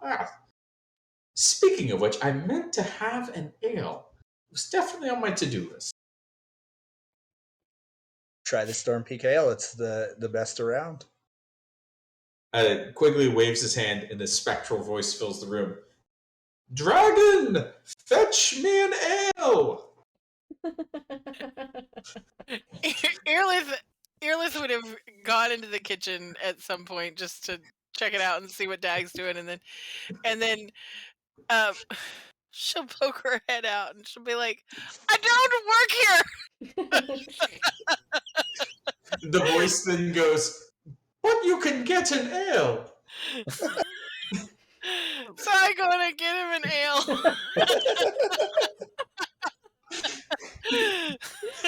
And I do a flourish as I set it down on the bar in front of him. Your ale, sir. Thank you. You have excellent help here, Sin. Excellent help.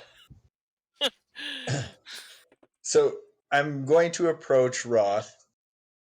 Wait, is this the guard? Yeah. Okay, well, but you were talking to Quigley or whatever, right? Yes. Yep. So before, while you Yeah. guys were doing that, I was gonna be. Davi Yeah, was go actually for it. gonna go over to talk to the guard guy because she wants to start trying to figure out what he knows about Mia. So she'll just go over to him and say, you know, I think we need to talk because obviously the church is very, very concerned about what happened to Mia, and I'd like to figure it out. She was a friend. Do you have any information that you can offer the investigation then? No, we just know that she went missing. But we'd heard she went missing along the road. I'm really curious why you think anything happened here. Where'd you hear that? You have to understand that I have to be careful about what information I divulge, especially given your apparent relationship with some of the suspects. But it is pretty common rumor, at least, that Miss Miadosh was last seen at this establishment 4 days ago. Well, the news the church got is that she never made it to town. I don't know where the church would have gotten what avenues you have for communication or where they would have heard that, but I can guarantee you that Miss Dosh was seen within the city walls. That is very concerning. We have her name. I in do the know book. why she was coming here, and that bit of information, though, is, I'm sorry, for the king's ears only. Understandable. I need to have a conversation with him, and I'm carrying out the mission that she was supposed to be. So I would definitely like to know more about Mia. And I mean, I understand. I get that. And I'm full disclosure. My cousin is the cook here, and bless his heart, he didn't have a real good night tonight, but he's usually a real good cook, so it'll settle out.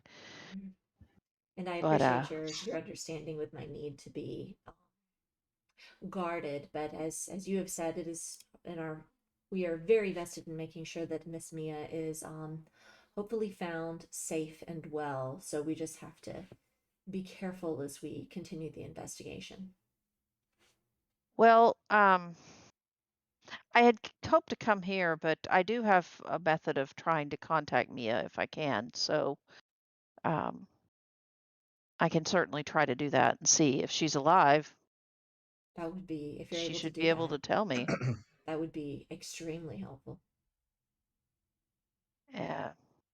I'd rather not do it in this atmosphere. I'd like to be able to concentrate on it, but Understandably. Well, if you and he kind of looks around and lowers his voice and says, I understand you're in a difficult situation here, but should you come across any information or incriminating evidence, I want you to know that everything between us can remain confidential, and that you will in no way be implicated should you come across anything of value that could point us towards who might have caused Miss Mia's disappearance. I'm not particularly worried about being implicated. I had nothing to do with any of this, but I definitely want to figure out what's going on with Mia. So I hope that we can establish a rapport here where we can actually share information to work towards that common goal. Certainly. And if there is any information that I am cleared to release, I will make sure to get it to you in the church. And should we be able to fulfill our goal of making an arrest or finding Miss Mia, we will certainly make sure that you know of any developments. Thank you. Very good. Davi will just kind of move a little bit away, but not very far, just like a few feet, and lean up against the wall and assist him in watching. Great. So now he's all yours, Sin. So yeah, Sin was just going to approach him to let him know that we're gonna shut down the establishment, and I don't want to eat up any more of his time than we already have, but that we appreciate his understanding and allowing us to, do a bit of the opening, and then he's going to signal to Rayam over there that we need to let people know we're shutting down in a gentle way, no throwing anybody out.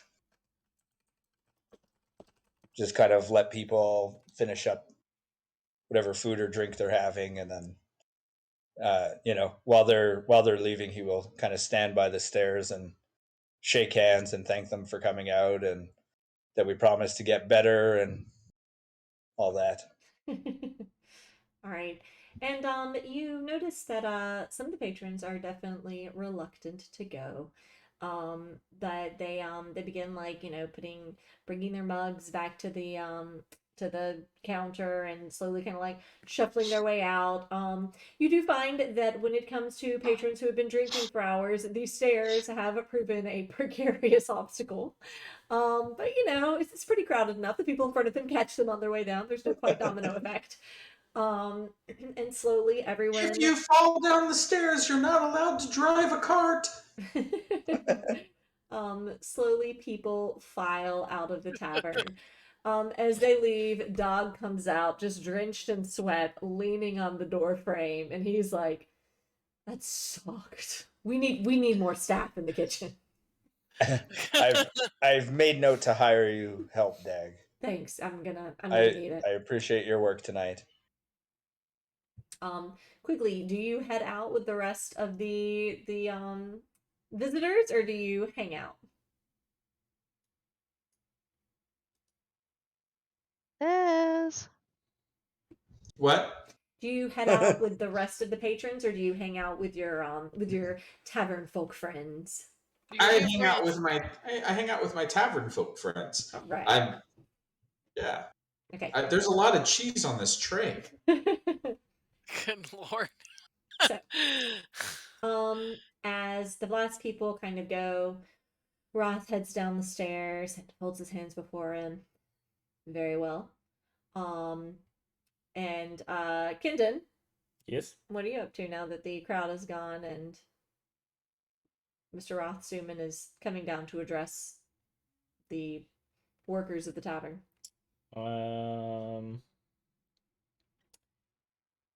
What, like, are there people still here? Or- Your employees. That's it. That's it. They've cleared out the tavern. Oh my God, you people, listen to her. She just gave a whole thing about Well, it. no, Okay. just, I It's didn't okay. understand if it was like everybody's gone or like, really, I'm trying to understand if there's a place for me to be not seen where I can hear. You could go into the kitchen. You could try to gather near the performers and maybe be conspicuous or inconspicuous. I'm gonna go clean the bar top and not be directly engaged in that conversation while listening in. Okay. So Roth steps down the few stairs he's been up. Very well. As I was previously speaking to Mr. Sen, we have reason to believe an investigation needs to occur with this facility with regards to the disappearance of the priestess Mia Dosh. It had been our hope to come before the opening, but it appears that we missed that window by quite a bit. I am going to have to ask all of you to please leave the facility.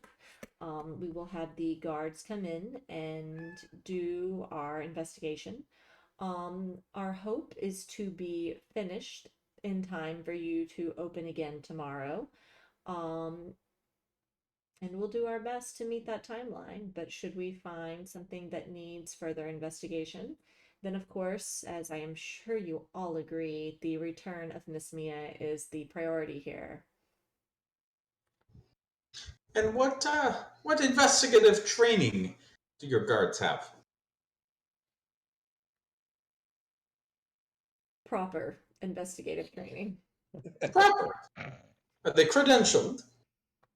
That is something that you can bring up with Lord. Wait for it, Lord Garland, if you have any questions. But he has authority from the king that we are to conduct this investigation. It's, Well, as a renowned and duly appointed representative of the Tower of Amaranth, you could have my services to assist in your investigation. I appreciate that, but as a renowned member of the tower, you are clearly above my station, sir, and my ability to make that choice. I suggest you bring that suggestion up again with Lord Garland. It seems like a waste of time, really. We could investigate now. He turns to you, Sin. Do you have any questions? I have a few, if I'm being honest with you. So to be clear, you want us all to leave, Correct. and just yourself and some of your people to be inside the establishment. Correct. What is there to protect me should there be any attempt to frame me for something that I had nothing to do with? You're suggesting corruption within the watch? I am suggesting that anybody can be bought. Yes. I find that quite insulting as a member here to uphold justice within the city, but when it comes to So- guarantee, I suppose I can only offer you my word. Sir Suman, I mean no disrespect to you, sir, but you may have noticed that some of my competition was here earlier this evening, being quite curious, and as you can probably imagine, opening a business of this magnitude in a booming city, I likely do have enemies, sir. And let me ask you this, Mr. Sen. What can I do to reassure you that I will be seeking justice in the purest sense for Miss Mia? I suppose, sir, you could tell me, do you have any personal dealings with my competition, Tion and Boomar, or any of the others. I have been known to frequent the Oily Shilling when I am in my off hours, primarily because I think that it is important to spend the time with the people who I serve. But with regards to the public splendor, it isn't quite my taste. Insight check. Roll an insight check. So this one, I have advantage because of my ring of truth telling. All right. And nobody can lie to him. Never again. That is some trauma that needs to be unpacked. I love that he designs his characters to survive the mistakes made by his prior characters. Yes. So It's like Stump never could miss a perception check. this is a man who is very guarded, but seems earnest. He is very clearly dubious of you, but honestly, he seems dubious of everyone. He too seems to assume everyone is lying to him. But as far as you can tell, he is Khalid levels of apathetic and justice dedicated. And if I may, would provided Mr. and I can't remember his name, sorry. Now. Roth Suman. Roth Suman. Rough. There you go. Crap at names. That's fair. Suman is his last name? Yes. Okay. If Mr. Suman would allow, as a member of the Order of Martha Morduman, and having been sent here to investigate as well, you know me, and my credentials are pretty well known within this city. And if you'd like to clear it with the king, I'm certain that that can be arranged too. All I need to do is have a conversation, and I can get that cleared. But would it assuage feelings if I stayed to assist with the investigation? Well, I appreciate the offer. As we've already established, there needs to be a degree of separation here, given your close relationship with the individuals who run this tavern. I'm Davi, I do appreciate the offer, but I will say that Mr. Suman is the quintessential professional, and I do believe that under his watchful eye that there will not be anything nefarious go on here. It's a little bit alarming to be implicated in such an investigation, especially having enjoyed Mia's presence here as much as I did when she was here with us. I am 100% willing to cooperate with the authorities, and I am sure that the truth will be found. For what it's Oh. worth, Mr. Sen, you should know that we have been told that Miss Mia was staying at the Public Splendor, and that has already come to light and been considered as we continue to look for clues as to what may have caused her disappearance. I do appreciate knowing that, and if there is absolutely anything that you need, I'm glad to answer any questions. I mean, I hope that Mia is in fact just left the city or something like that, and that nothing bad has befallen her. well, the Unfortunately, church believes that she didn't make it, and her party as well. But we weren't informed that it would happen in the city. oh, But I can actually confirm that right now if you guys will give me just a moment. her party is actually still staying at the Public Splendor. The rest of the team, why did they not Mhm. check in? I can't answer that for you, I'm afraid. We were told that she was traveling with a group of merchants, and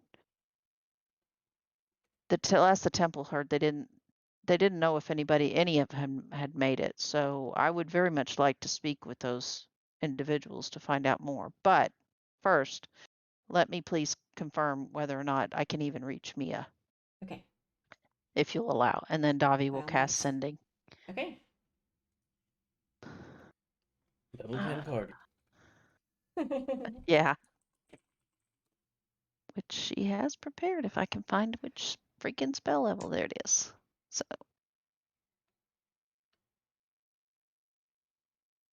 And she'll try to reach Mia. Okay. So you cast sending, and what message do you send? Let's see. Oh God, now I have to count words. We have to count words. I'm so Yeah. excited. Neuralith is our counter. Davi will say, Mia, this is Davi. Let's see, Mia, this is Davi. I've got it. If I need to know if you are okay and in any danger and where you are. That's Oh 20. no, that's 21. And where you is where it stops.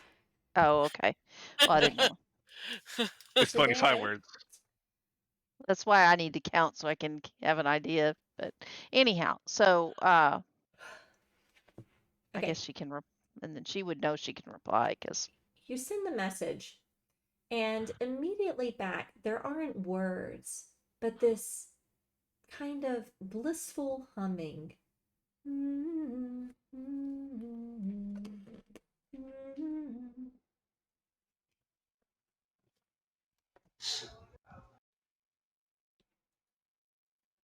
That's strange. It reached somebody, and the nature of that spell is it would go only to her. But all I got was humming back. She knows that spell.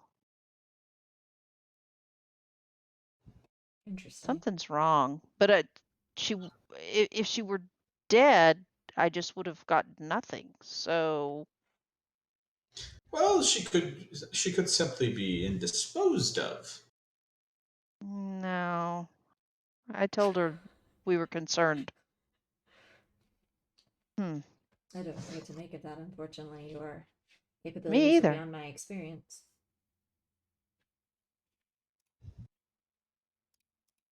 Well, that does give us hope, though. If she is alive, Certainly. then and he not so subtly looks to Kindon and Sin. That does alleviate some of the charges. Um, if you do find her, please have someone notify me. Absolutely. That much I can guarantee you. Thank you. Have you spoken to Mr. Tion about this and his friend Bulmar? I'm afraid that I can't disclose that information.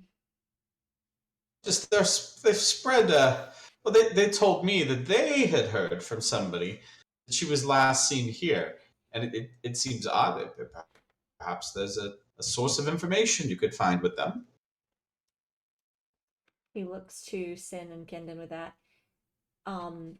Is there any information that you can give me before we begin our investigation that might either provide you some degree of an alibi or any information as to where she was going when she left your facility or anything at all that you know about her visit and time in the city? But when did we last see her? 3 days ago, when we had a massive shipment of supplies come in, Kendon. Do you not pay attention? I'm asking the DM. Yeah, I think it was 3-4 days ago now. So you have a PM about it. A PM about it. How much? I only have one screen right now. I can't keep up with this shit. When she left the tavern, she had mentioned visiting the apothecaries earlier in the day. She had told us that she'd be back to help us set up some more, and she never showed. I'll be honest. With a personality like hers, I just kind of assumed that she had found something a little more interesting to do. All right. She didn't make any mention of where she would be going next. And then Kendon is going to cast message. and reminds him, by whispering under his breath, that she was headed to the apothecary's. And she said she would be back, but we kind of lost track in the hustle of it all. She was supposed to be back the next morning.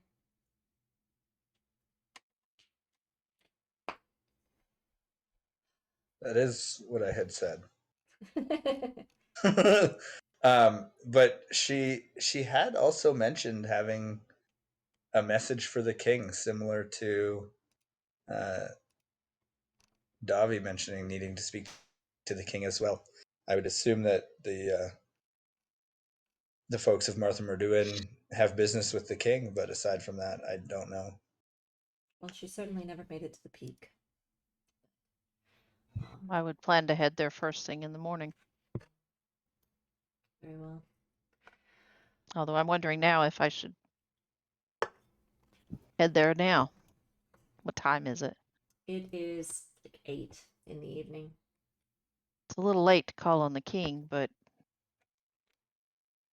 this is pretty concerning as to who Maybe- might be trying to stop this message from arriving.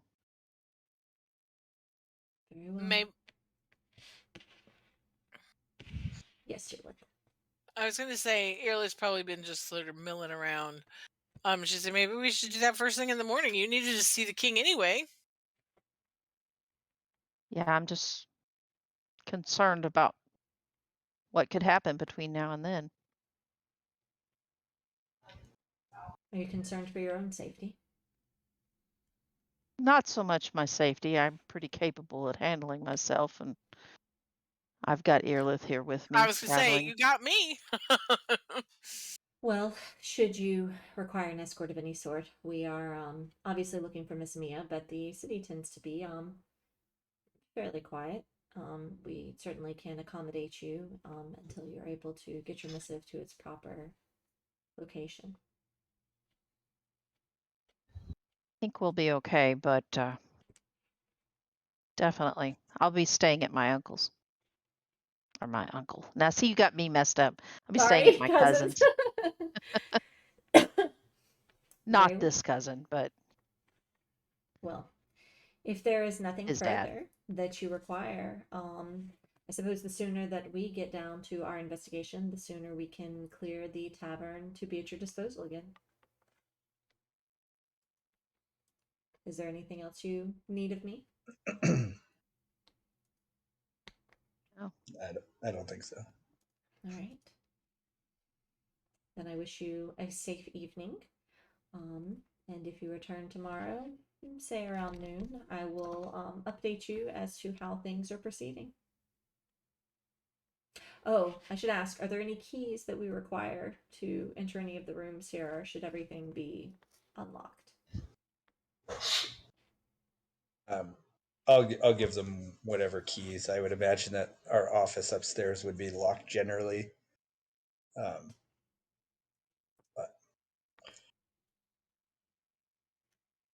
Thank you, and we appreciate your compliance. And if with- there's anything else, just let us know. Certainly will. And with that, he kind of walks you guys all to the door, including Dag, making sure that everybody, a lot of the wait staff and the performers during this discussion have already, headed home for the evening, but he kind of scoots everyone out, and as you make your way down the stairs, you find 5 guards set up outside, several of whom make their way up as the investigation begins. So, it is already 11:12. Check your PM, Kesta. If I can find it.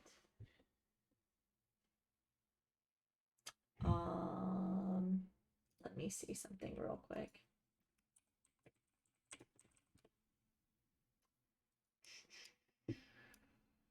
Okay, you roll a sleight of hand check for me. Making me do all the things that I have no business doing. Okay, sure, why not? Hey. You managed to you're kind a shorter guy. You know, you manage to slide Yeah. behind the bar and are successful in your endeavors. Okay. So it's 11:15. Do you want to take a quick break before we kind of finish up? Yes. However far we get. I Yeah, have to pee. Okay. All right. Quick me break. too.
Look, it's your dad rage eating a cupcake.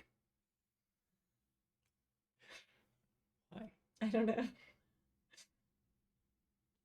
Rage eating a cupcake? Yeah, Is that I'll what show you you the said? picture. His stepmom owns a bakery. Oh wait. Oh, okay. And I'm just teasing because it looks like his dad is oh wait, that's the wrong one anyway. Back my cupcake. Yeah.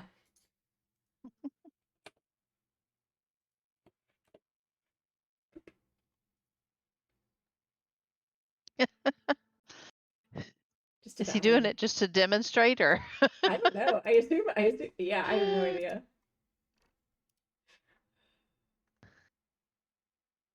It was just a funny picture. I think it's more. It looks like a caught in the act to me. Yeah. Yeah. Oops. I like how the friend catches the guilt in the background. Yeah.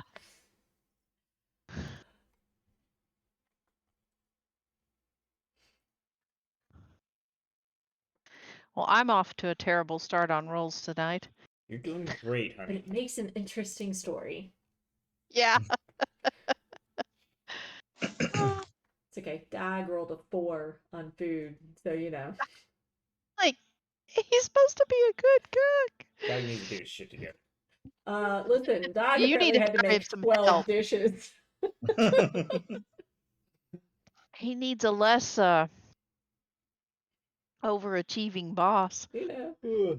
businesses have a learning curve. It'll all come together. Tomorrow's all burgers. Yeah. Yeah. And hot dogs.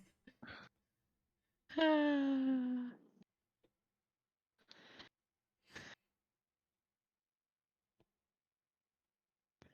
like how one of the dishes was deep fried pork. Like that's just a thing people do. You throw pork in a pot and you like.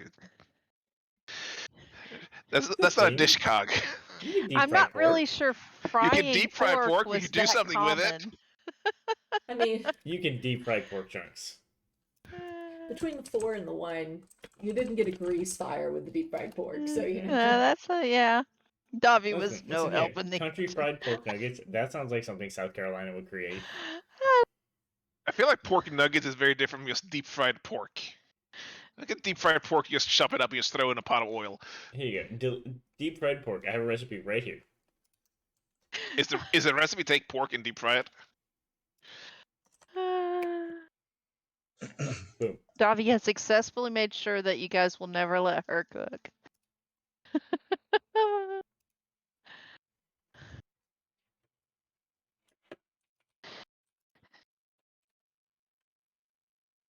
This served in China at funeral ceremonies. Cool. We're culturally sensitive here.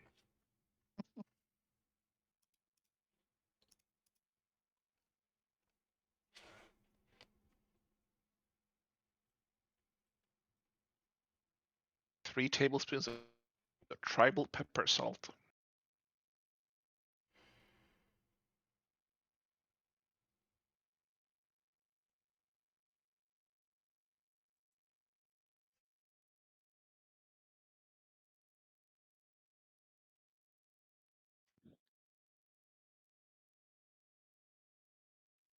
Right. So. Oh, wait. Important question I didn't ask. What is the name of your tavern? Elephant in the room.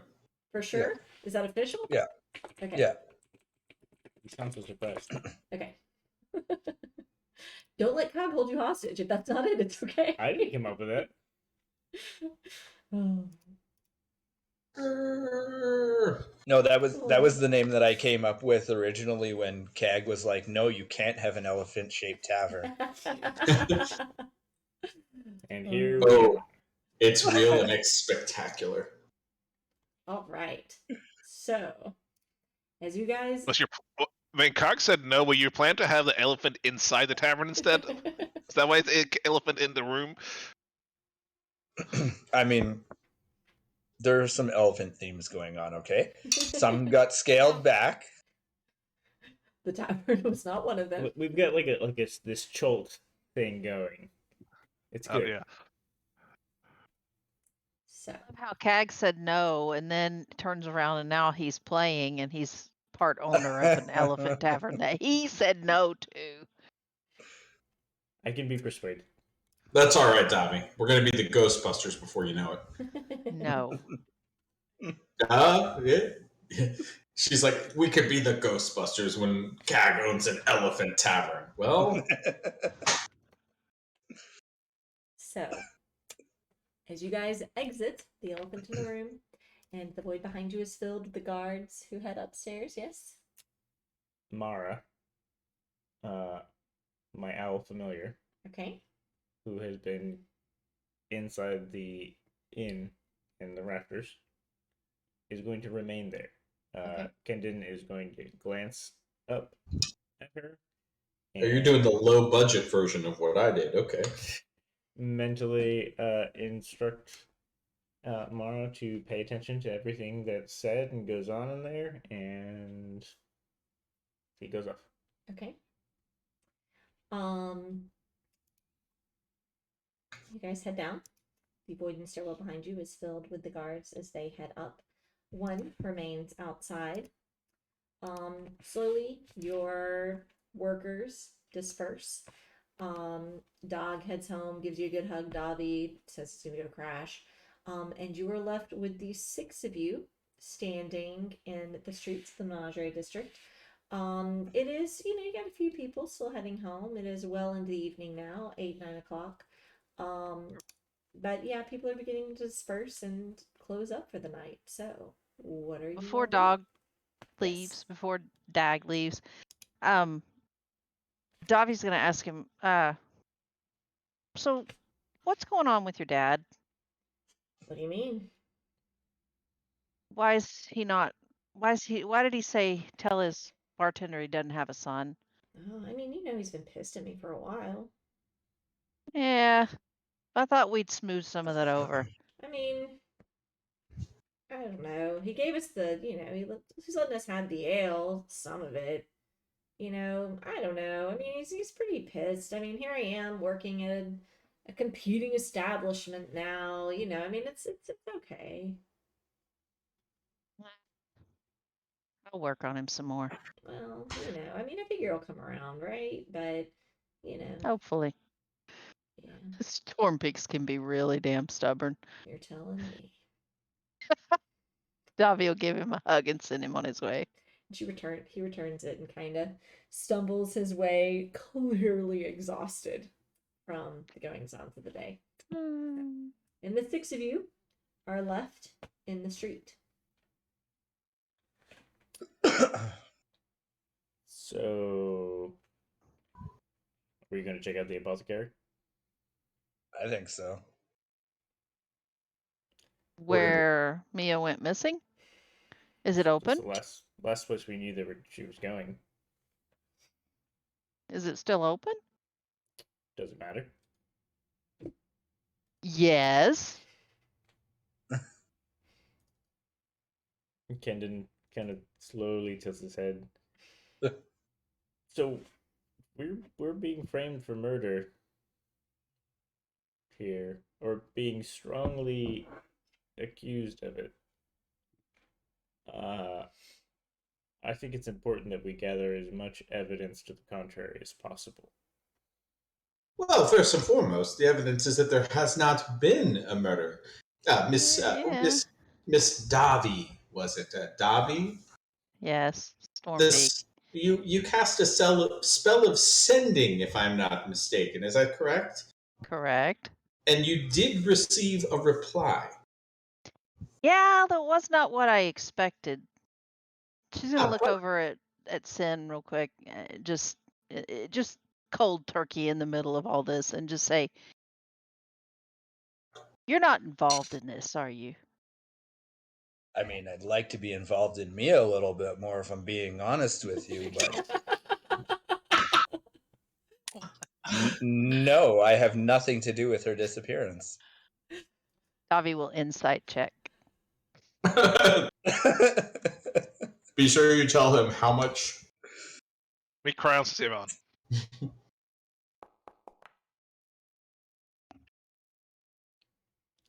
All right. Mr. Sin, can you roll either a persuasion or deception check for me? Can you guys roll blindly? Is that a thing? Just roll a d20 tells the Yeah, result is. there you go. Roll a d20. But it's gonna be 23 plus, so it doesn't matter. No.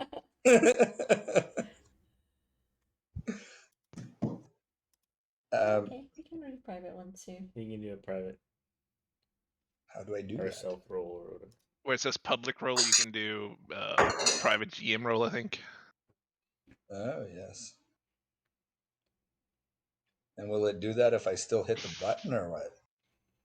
Although it might still say what skill Oh, you're yeah, rolling. It's just gonna give it a result. It shows roll mode when it comes up.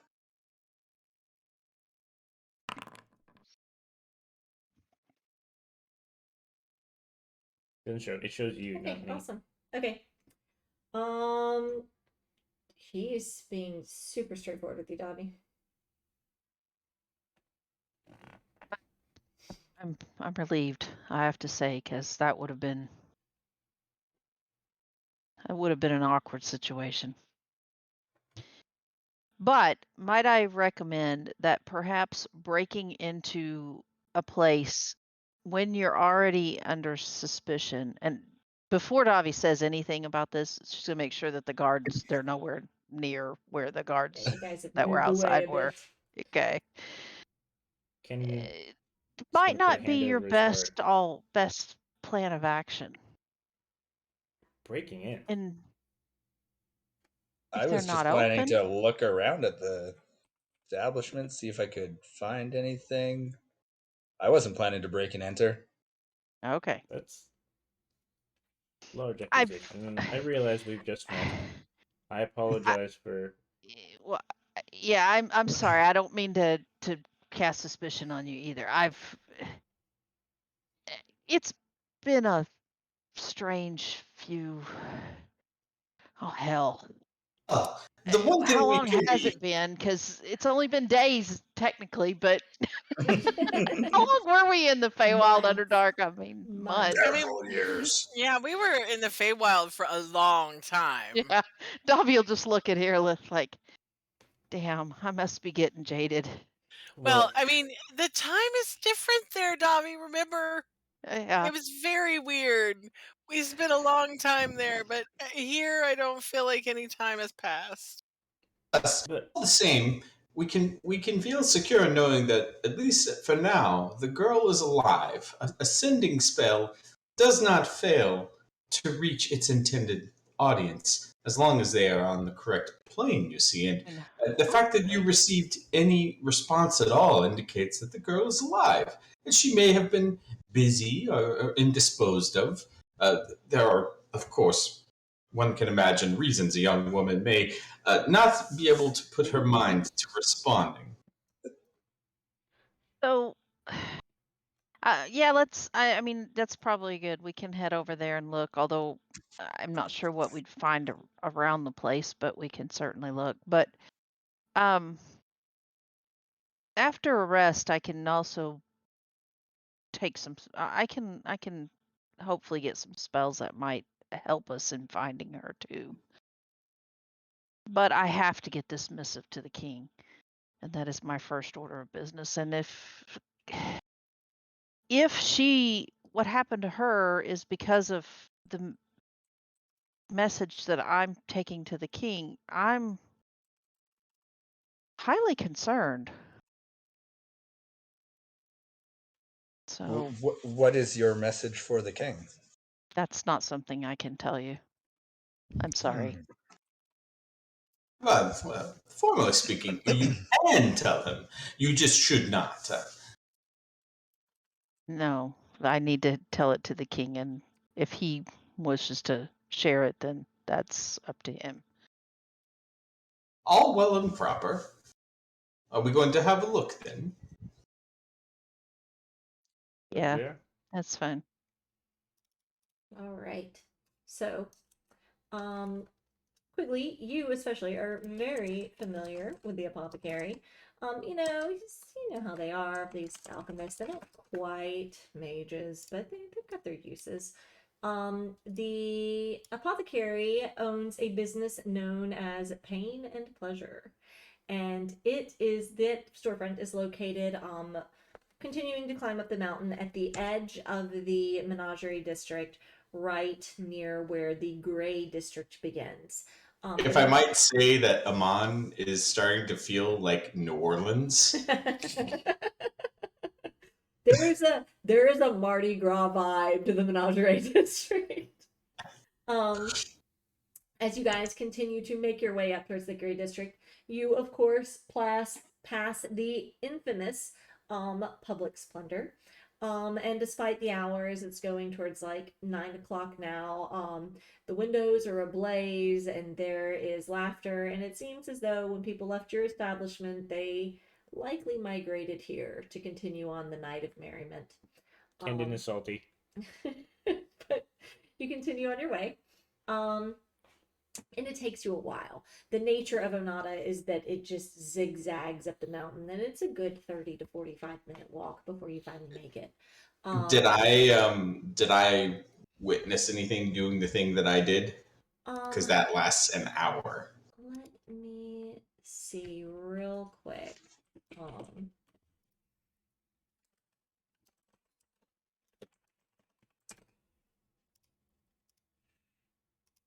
Okay.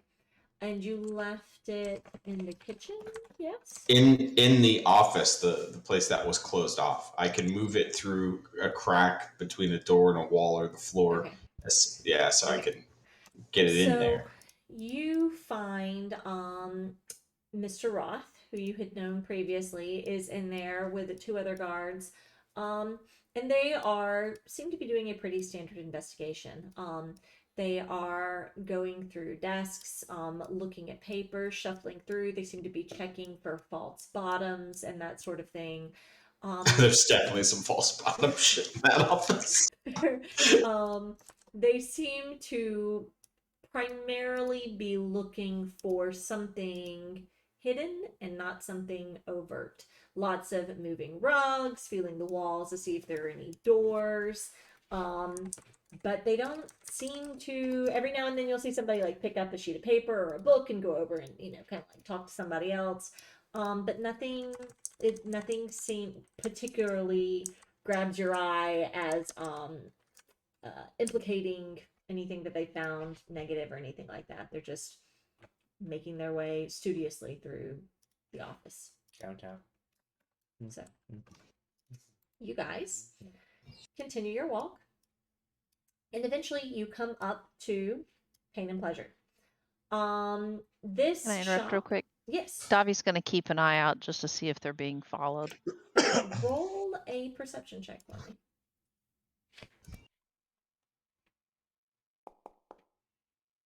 Hey. Not that you notice. As you encounter people on the street, there is not super wariness, but I mean it's late, especially people who are traveling in onesies and twosies. They kind of move to the other side. Despite the guard saying oh, Onada's great and safe and yada yada, there seems to be just a general distrust of your neighbor here that you pick up on from people's body language. So people keep an eye on you. They make note. But no one appears to be following you or paying much attention to you once you are safely behind them, so to speak. So as you guys make it to Pain and Pleasure, this shop is less ostentatious than the rest of the Menagerie district. As you move towards the Gray district, it is so named, one, because of the stark contrast that it has to the very colorful, flamboyant Menagerie, and two, because at this area, a lot of the buildings have still been preserved from its older iterations, and they're largely made of stone. There's more of a pristine, upper class consistency here. There's still a degree of individual and cultural flair.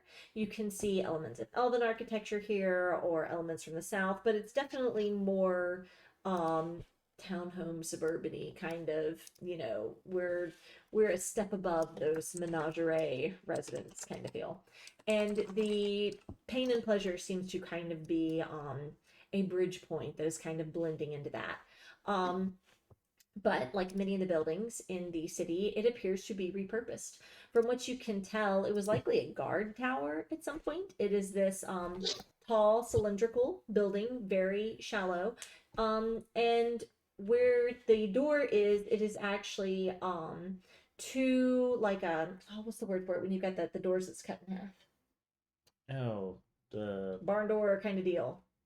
there's a word for it. What is it? Leah should know this. It was invented in South Carolina. Anyway, halfy doors. They're both closed. She's muted, so I don't think she can respond. I don't know what it's called. That's okay. Yeah. You guys know what I mean, though. Half doors. They're both closed and locked for the time being. Oh, I know what you're talking about. Like it has like the top half would open up. Yeah. I want to say that's a. I don't know. I don't I'll know. tell you in a minute. It's like on the tip of my tongue. That's okay. Dutch doors. There you go. That's what I was gonna say, Dutch door, but Literally Wasn't never sure that heard was that right. before. Me neither. They're both locked at the moment. There is a bell that hangs near the door, and across emblazoned on the bottom door it says "Pain and Pleasure." It's there. What are you guys doing? Can we confirm It's- that this is a pharmacy and not a club? That's what your friends say. And now we're in Vampire the Masquerade.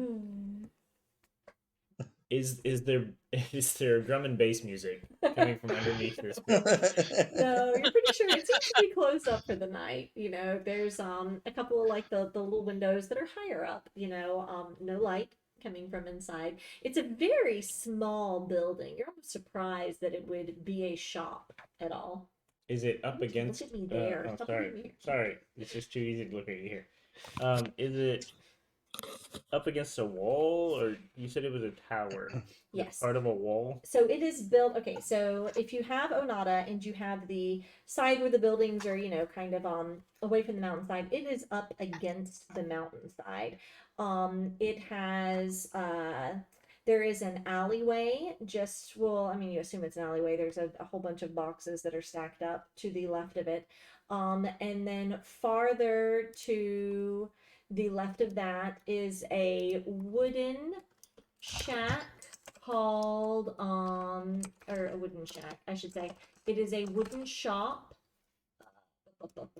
Sorry. That has kind of a roof, like the roof of the porch is held up by two wooden rowboats, and there is a sign hanging from it that calls that names it Knots and Nautical Nonsense. Across the road there are a number of other shops. Most of them are seem to be shut down for the night. There is one across the road, a place called Bottles and Baubles that has a light on in the downstairs still. Actually, to be fair, a lot of these do have lights on the upstairs. As you and Sin well know, most of the residents of the Menagerie district live above their shops. Okay. So there are some lights on up high, but most of the lower commercial areas seem to be closed up for the night. But there's no lights on in this one. No. Not above or below. Okay. Is there anybody in the street? Every now and then there's like a passerby, but for the most part it seems to be thinning out more and more as time goes on.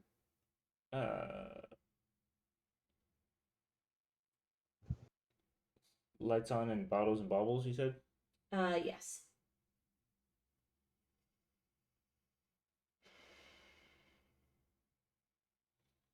Do we want to ask in there if they know the owner of the alchemist place? Can't hurt.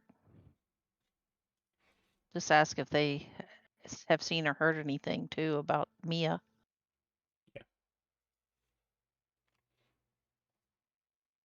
All right, I guess I'm doing it. So,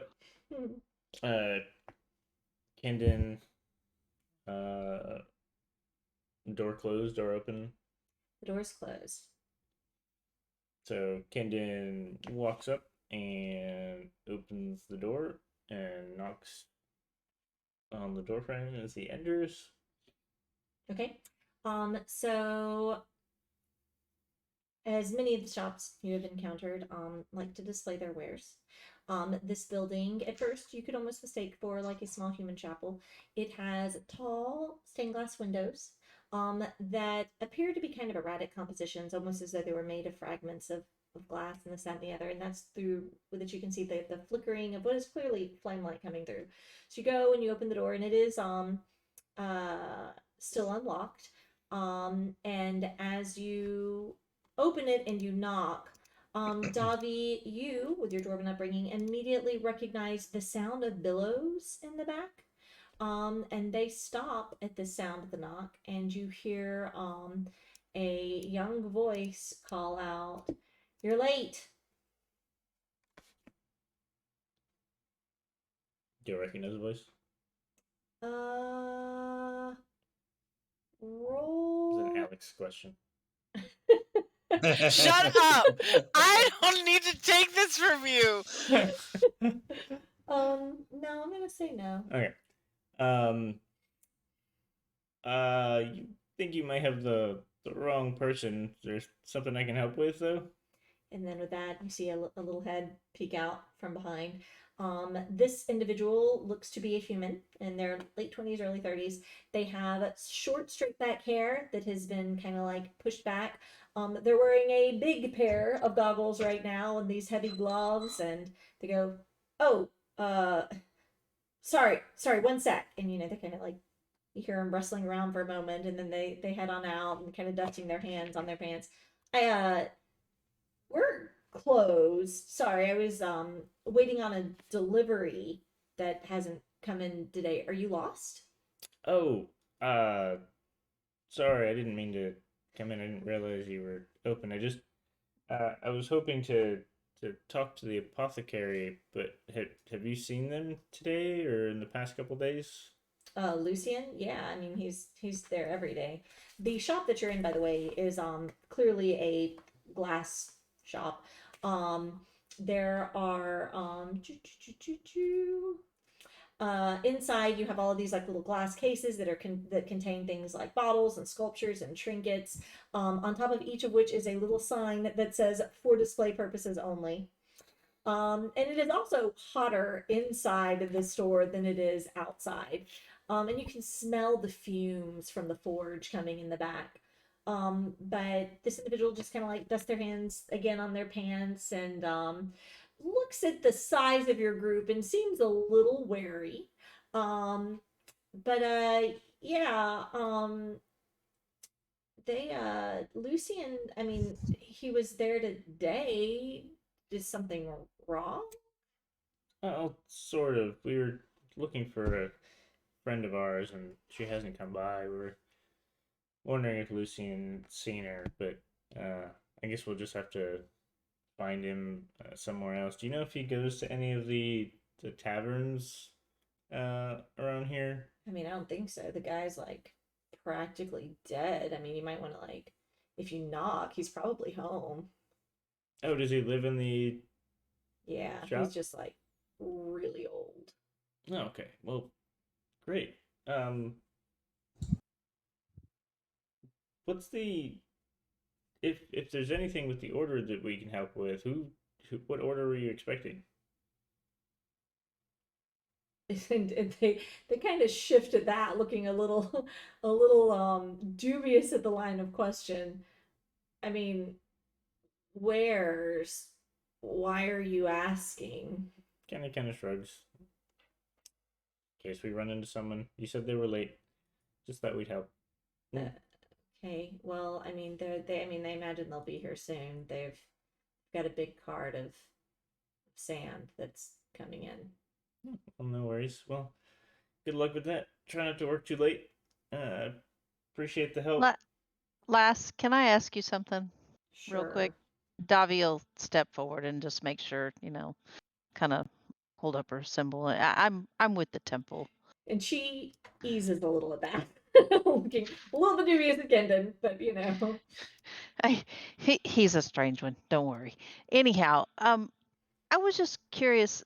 There was a young priestess I'm supposed to be meeting, and we heard that she had come down in this area recently, and it's we're trying to find her, and so we're following her path to see if we can try to locate her. But have you heard of Mia? can't say that I have, but I mean, honestly, I mean, Yeah, it's I'll just give her best little description of her.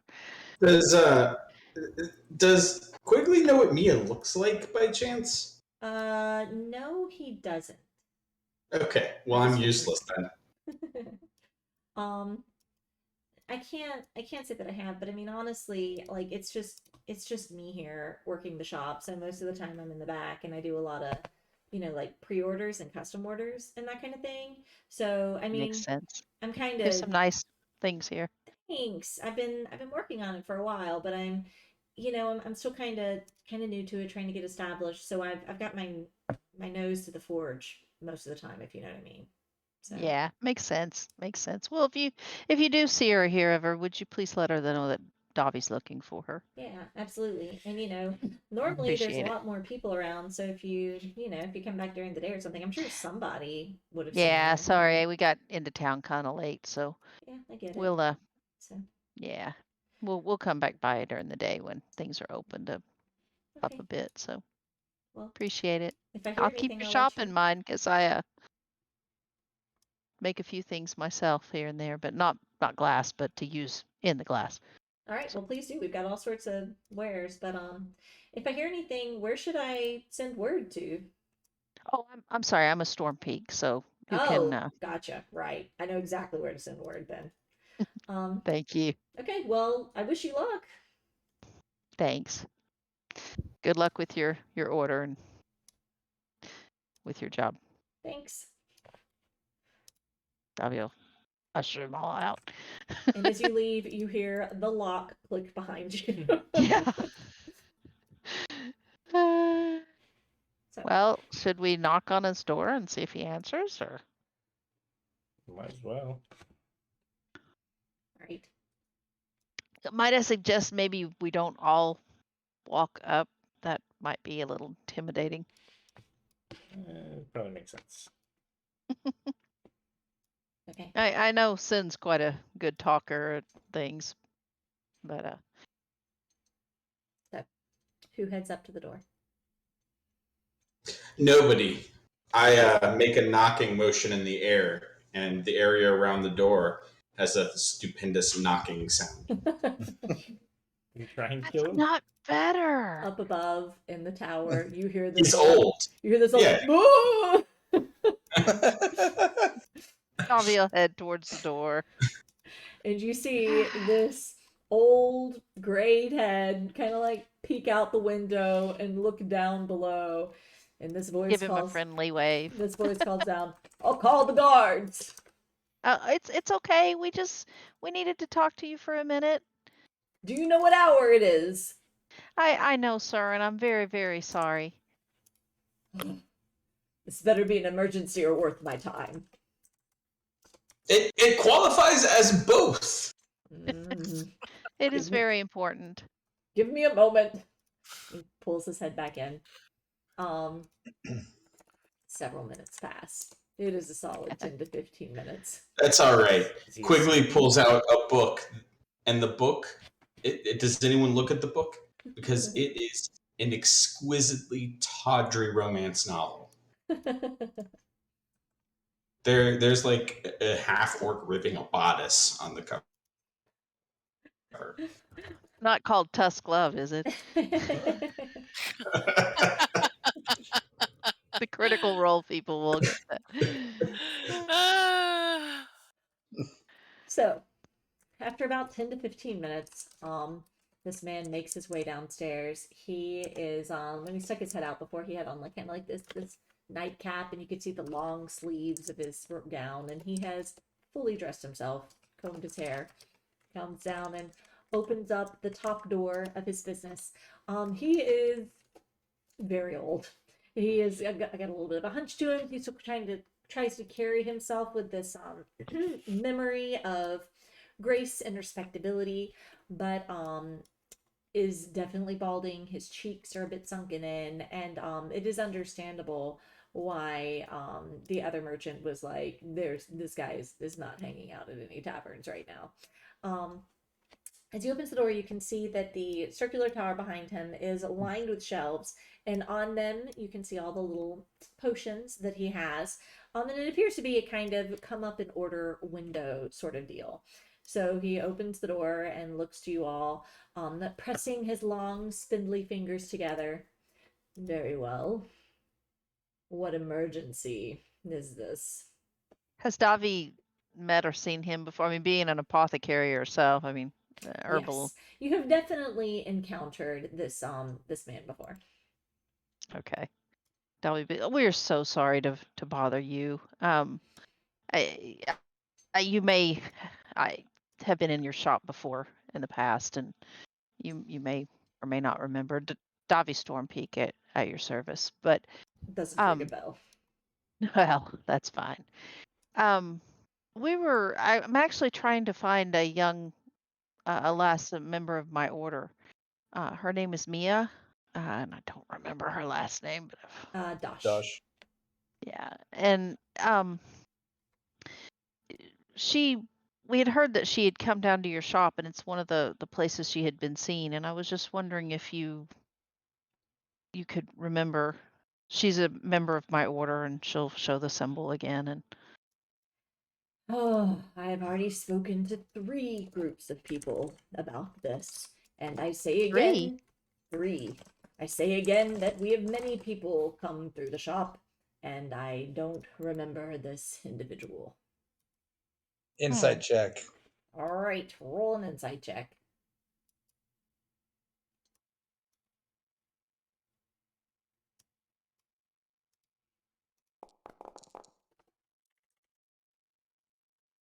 He is being honest. He seems very straightforward and very pissed to be out of bed for this question the 4th time in a row. you please forgive me, but she was carrying a very important message for our order, and um, it's kind of imperative and important that we find her. But um, who were the groups asking? Obviously the guards, I'm certain. The watch was one of them, but who were the other 2? There were the men, the watch, who came by in uniform. There were the people who came by claiming to be her companions, a dwarven man and a woman. And then there was the other group, the what was it? A short fellow and a human who was with them, I believe, who came by asking again. I told them, as I'm telling you Perhaps now, I have no memory of this girl if she did come, which isn't saying much. I'm the best apothecary in town, and I see dozens of people a day. Interesting. Okay, the well, last group was Tion and Bolmar. I greatly appreciate it. Can you describe the dwarves to me a little bit? Anything stand out about them? I sure can. Just give me a minute. uh, uh, uh, uh, uh, uh.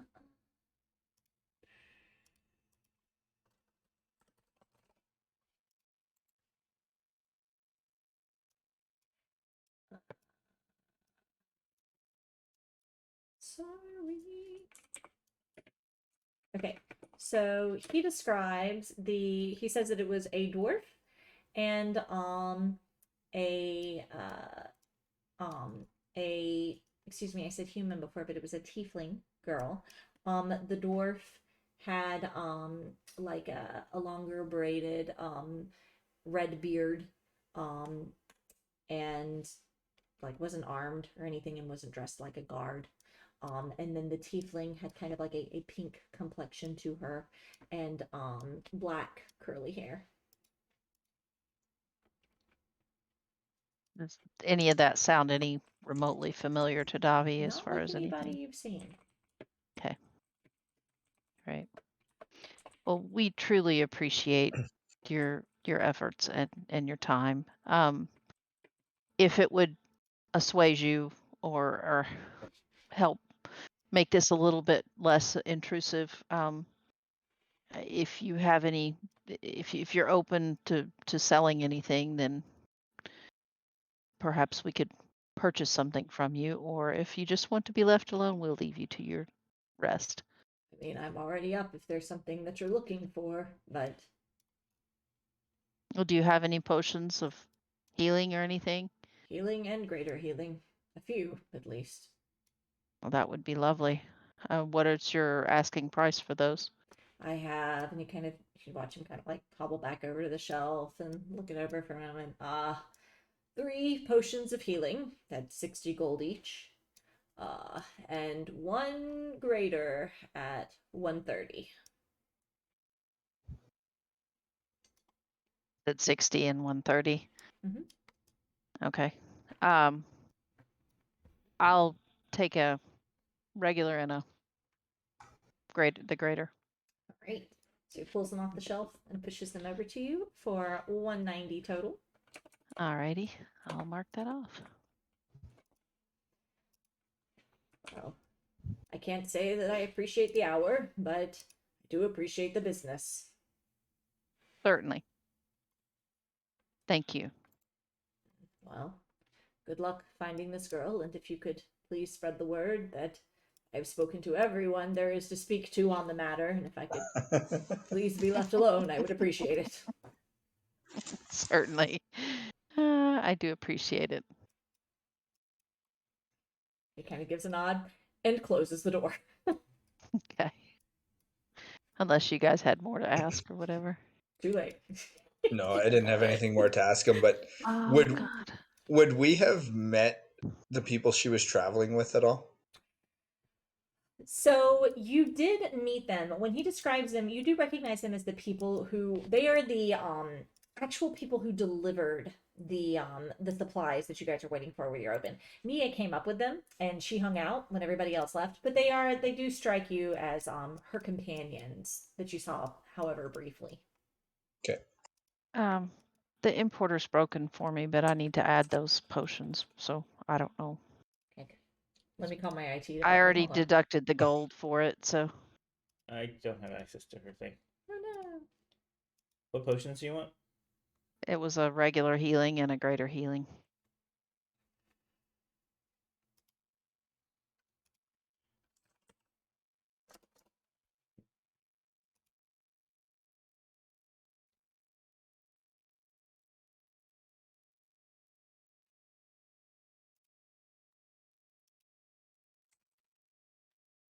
The healing and a greater healing. Yeah. As you guys I are don't know. standing out in the road, Drag them from the. You can drag them from the items tab now. you start okay. hearing a sound in the distance, like a da-dun, da-dun, da-dun, da-dun, coming down from, or coming up, excuse me. No, I'm sorry, coming down from the Gray District. Oh, it's probably a cart of sand. And as you wait a moment, it is indeed. Up comes this tiny little cart, the two handles. It is pulled by this individual. It's got a couple of wooden crates, and it has a bell attached. Actually, that's you hear dinging as it gets closer. As the cart grows closer, actually over to your left, you hear this squawking noise, this sharp squawk that draws your attention, and you suddenly realize that over here at the Not the Nautical Nonsense, there is a parrot that is caged and sitting on the porch. And as the bell rings, he is a parrot that has definitely seen better days. He's blue and green, that is highly molted. He has one eye that is glassed over. And as the cart draws closer and is ringing, you hear him squawk again, and he says, "I prefer trout," and just repeats this over and over. As the car comes to a stop across the way, the individual starts to try to go in and then pauses and knocks, and you hear some voices from the inside and the muffled call, and the person on the outside says, "The weather was bad." And then the same girl you saw before comes and kind of sees you guys and gives a nod and angrily shushes the parrot. And then the individual with the cart helps her load the sand into the building. Totally drugs. This is a front for sure. For sure. I mean, they would go through a lot of sand.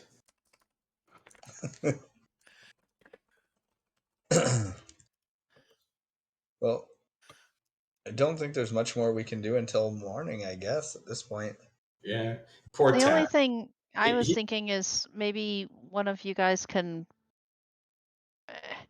I'm not so sure that it should be either of you two because you stand out, but I'd be curious to know if that dwarf or tiefling lady were at that tavern where Quigley said he saw the other two that own the other tavern or whatever, your competitors. Oh, Yeah. at Public Splendor. We could go in there and start a fight. I mean, Tab, like an 8 intelligence barbarian to a murder mystery. I think we owe it to him to go get in a bar fight. Oh, it's coming. I'm just here to make more murder mysteries. It's a murder mean- mystery generator. Maybe Quigley or Ham or Earlith could, or all three could just pop in there just to look around a little bit and have a quick drink while we wait out here. I'm afraid the rest of us might stand out a little bit. You don't think Earless is going to stand out? Just- You would, but I don't think it'd be. I mean, they don't know you, so you popping into a tavern, they're not gonna notice. You're just gonna be another patron. She can These just say two, she's they're gonna there to- notice. So me and who? Who else?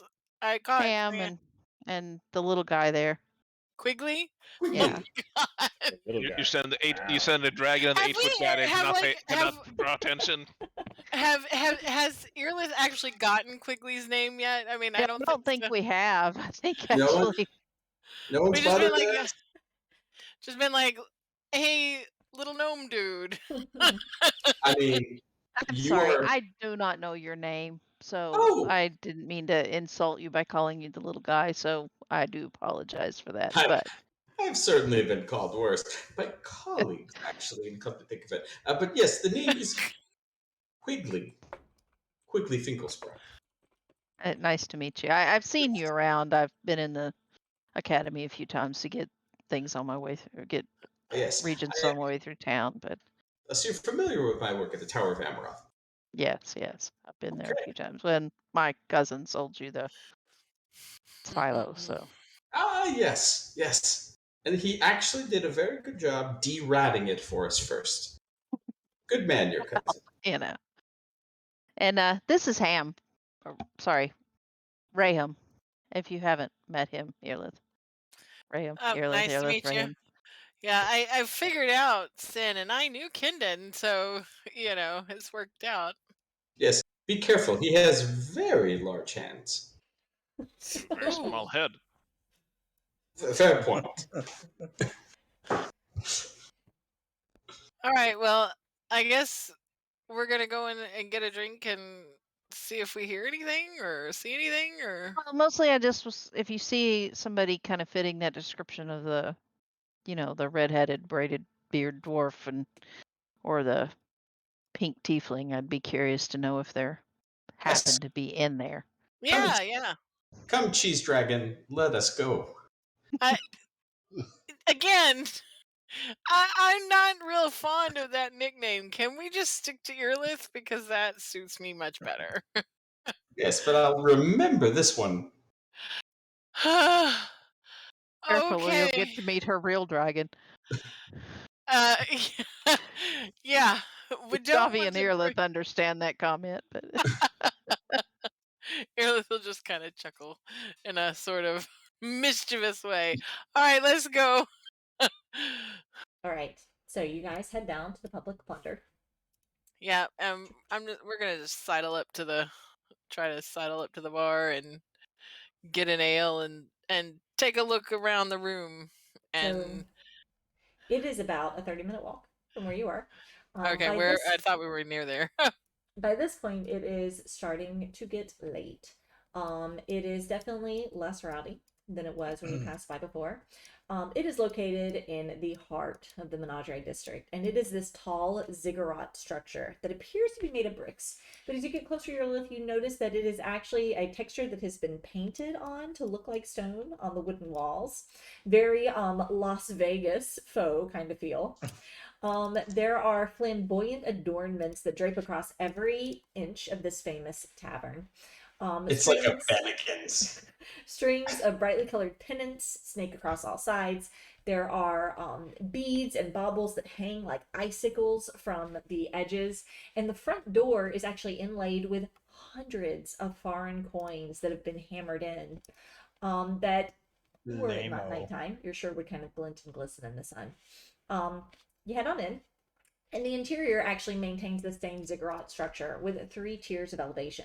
Your eye is immediately drawn to the center, whereas there's just this regal table set up high, almost like it's on a stage, with these very plush chairs and like these fine goblets, and it looks almost like I mean, it looks like a stage anyway, but almost like a play. Like if you saw someone trying to recreate a king's table, this is what they would likely do to try to mirror that. You, having actually, been in fey courts and stuff, realize it's a little ostentatious.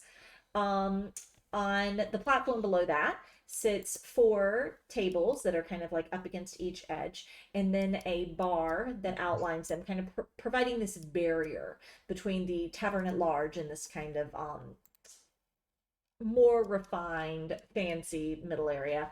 And then across the rest of the tavern on the lowest tier are a number of different tables and a few benches that line the wall. And this appears to be, for the more general public. At this time, it's mostly cleared out. There may be 10 to 15 people still hanging around. A couple kind of wandering around, looking at all the high shelves where you have all of these oddities like weapons and skulls and chunks of ore and antiques. It appears to have a it looks like it's trying to go for a museum feel, but it almost feels more like a collection of gosh, what's that? Ripley's Believe It or Not museum, with all these little things about. As you enter, you notice there are a couple of barmaids who are also have this almost facade about them. They are dressed like every barmaid you've read about in a story. They have like the frilly little white shirt, and they've got like the little cinched waist, and they are in uniform. All of their hair up in buns, and they're just kind of cleaning and appear to be kind of cleaning up some after a busy day.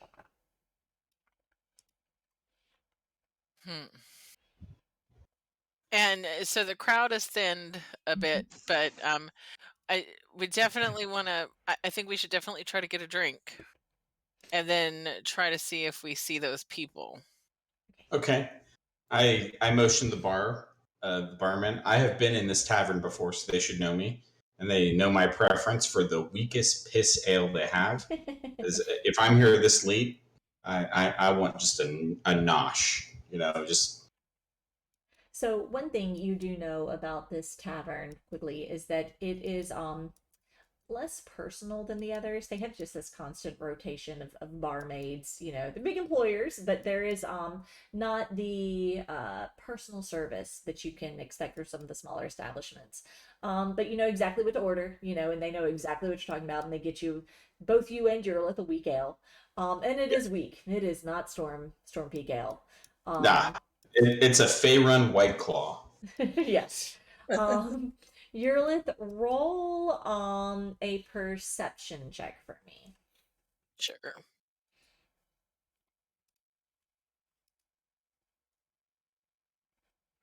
Take the time to kind of walk around the room.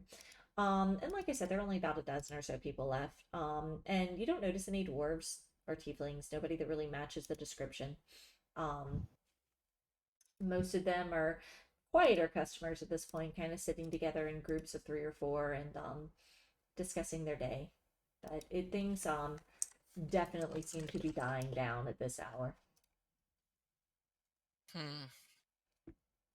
We don't see our people, huh?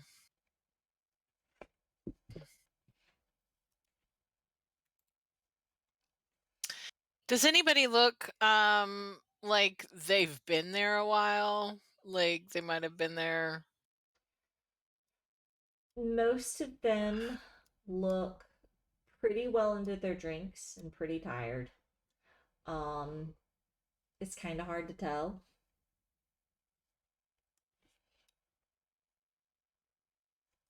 Anybody sitting at the bar? There is one individual around on the far side who is slouched over a almost empty plate, kind of picking at little bits of bread that are left. I'm gonna kind of shift down that way and just Can I Yes. investigate if there's anything sinister afoot? Also, how are you investigating that? Maybe I take my own. I kind of take a casual, short stroll. You know, being short, I am given a perspective of the room and building that most do not see. So anything like blood stains on the floor, anything from the lower perspective that stands out. So if you want to kind of like get down and look under and around stuff, then you can do I want to roll something I'm good at. Yes. If you want to, if you're just kind of like, but you're gonna have to like kind of like move furniture and really look at details for investigation. If you're just kind of looking, you can roll me a perception check. Okay. Well, you know what? Why not? Hey. Okay. I mean, nothing immediately grabs your eye, you know. It's kind of dirty, kind of trampled. It's an inn at the end of the day.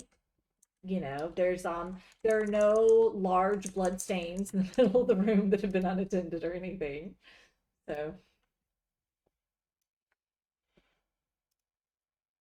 Okay. Well, my usefulness here is limited, so Yurlith, go. What? So I'm gonna just trying to strike up a little light conversation. Just be like, "Oh, it looks like the crowds are dying down. I'm sort of new in town, but I was, I was supposed to meet up with some friends, but I can't seem to find them, even though, They're they're supposed to they're going to think that you are a desperate prostitute. No, it's I'm just fair. gonna be, This guy just hunched over the bar. You kind of come over and start talking, and he kind of gives you this look of like, "Is she talking to me?" He looks at the yeah, I'm just barkeep. gonna just "She talking like to be me?" that overshare chatterer type person, just be like, but I'm totally, you know, um, gonna fit in them, like looking for my friends that I'm supposed to meet up with, but I can't find them. Um, and but like be that chattery, oversharing person that you know walks up to strangers and just shares their whole life story kind of situation.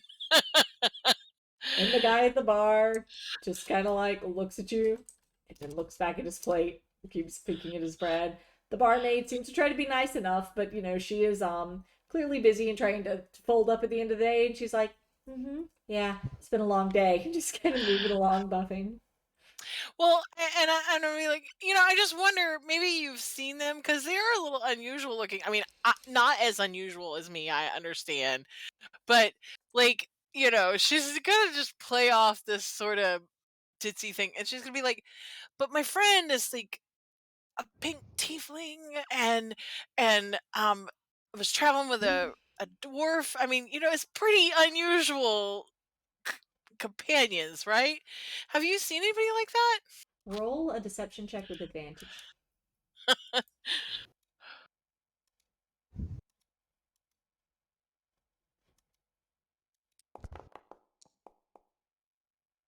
Kind of puts a piece of bread in his mouth, and you can see that his eyes are a little red. He is clearly into his drinks and considers you for a moment and finally says, "If I tell you, will you go away?" I mean, I'm sorry. I don't mean to, but my friends tell me all the time I just talk too much, and I understand. I'm really sorry about that, but I just gotta. I haven't talked to hardly anybody all day. And I've been waiting for my friends, and I haven't seen them, and I just I'm sorry. That wasn't a yes. Is it yes? Yeah, there was a dwarf and a tiefling down here earlier. They went to Oh, bed. all right. So, oh gosh. I know. Okay. Well, thank you so much. At least I know that they were here, and You you haven't said been. you said you would go away now. Yeah, I'm gonna go away. Thank you so much. You're the best. And I hope you have a wonderful night and get lots of rest because you're looking a little tired. And Just he gonna turns wander back off. to his food. Just gonna wander off again. Um, and so he just said they went up to bed, right? So are they staying in this tavern? Does this tavern have rooms above or something? What he said. Okay. I'm gonna find another barmaid and I'm gonna be like, do you have like rooms for rent here? Yeah, sure do. What's the rate? Cause I don't know, I'm a little light right now, but I mean I'm totes not. I have tons going, but It depends. Are you looking for a standard room or a VIP room? yeah, just standard is be just fine. 3 gold a night. VIP. I'm where are you? Oh no, that's me telling you. Looking to for play. blood. Yeah, I know, but where are you? Where is he? Like, is Quigley like right behind me or something? I just don't even know where he's at. He's on the ground. I know, but did you follow me She or calls what? No, over. that wasn't in character. Oh. She where calls do you over think- Quigley and she's like, "Put the rug down. Stop." Just what's the rate for the standard room is fine. 3 gold standard, 5 VIP. Okay. Well, thank you so much. I don't know that I need a room yet, but maybe when do you close? About 10 minutes ago. So. Oh, wrap it well, up. I guess I better get my friends because we got to go somewhere else. All right. Thank you We'll so take much. one VIP room, please. Oh, okay. And I'm gonna shuffle around in like some pockets and pouches and then find 5 gold that are just not with most of my money and give it to her. She lets out this heavy sigh. Fine. We've got one left. And she goes like back behind and opens up this little cabinet and pulls out a key and hands it to you guys. You should know though, I don't think we've got any guests at the moment. Okay. All right. Well, that's fine. Thank you so much. And like so okay. What are we going to do with this? Nothing. Wanna look It at- was 5 gold wager to see if maybe we could find them here. Yeah, okay. Well, let's go on up then. Quigley, you would know from your time in the city that the whole deal with the VIP room is Public Plunder's whole deal is they have adventurers who come in and they put them up, and the individuals with the VIP rooms get to stay on the same floor as them. It's kind of like a Comic-Con where you get to stay on the same level as the stars. So you get to kind of bump shoulders and get to ask them questions, and it's this whole honored guest experience. That sounds awkward for everyone. I saved the campaign, guys, by getting the VIP That's why room. she's like, there's no guests here. Okay. So, all right. That makes much more sense now. All right. So you guys head upstairs. I guess. Yeah. Okay, let's head Is this like the upstairs. honeymoon suite? They are nicer to your understanding, but given that it is 12:20, I guess we'll find out what you guys find next time. Oh my gosh. So,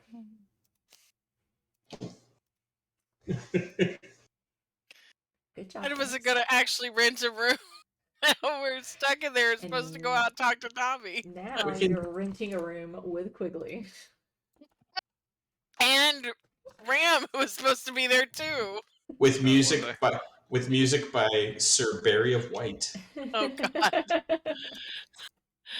Oh Lord. Why is this happening? Okay. Okay. Yeah. I will at the very end of the session. I will cast message and send Camden a message. That Go with us because we had to walk 30 minutes to get here. doesn't matter. It doesn't matter. It's message. He could be on the other side of the city. The message of cantrip has like a 30-foot range. Oh, it's 120 feet, but yeah, All right. Did you guys? no, I don't want to use it. I don't wanna use actually was wondering like if we're like being all shady as hell in the street. Yeah, I don't know. or, They're all like, standing leaning against the front door. Are we like Smoking. vamping in like the corner somewhere? I figured we'd wander on past and just like step off into an alley or something. Are you just circling past the and- block Yeah, on foot? there you go. So if they're within 120 feet of me, I'll need a GM rolling on that.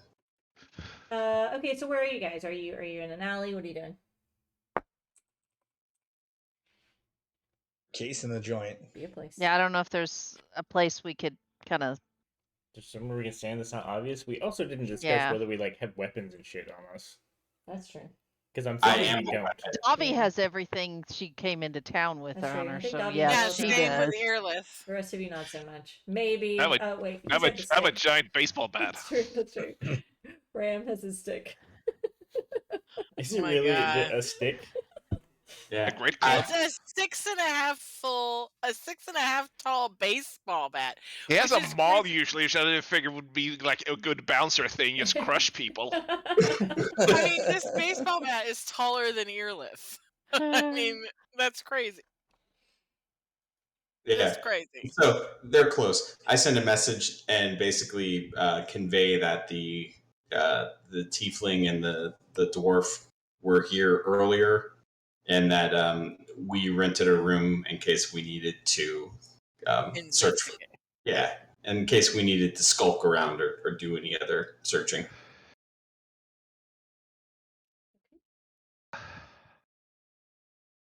All right, new characters. How are they working, guys? Guys are doing great. Yeah, I'm pretty happy with the.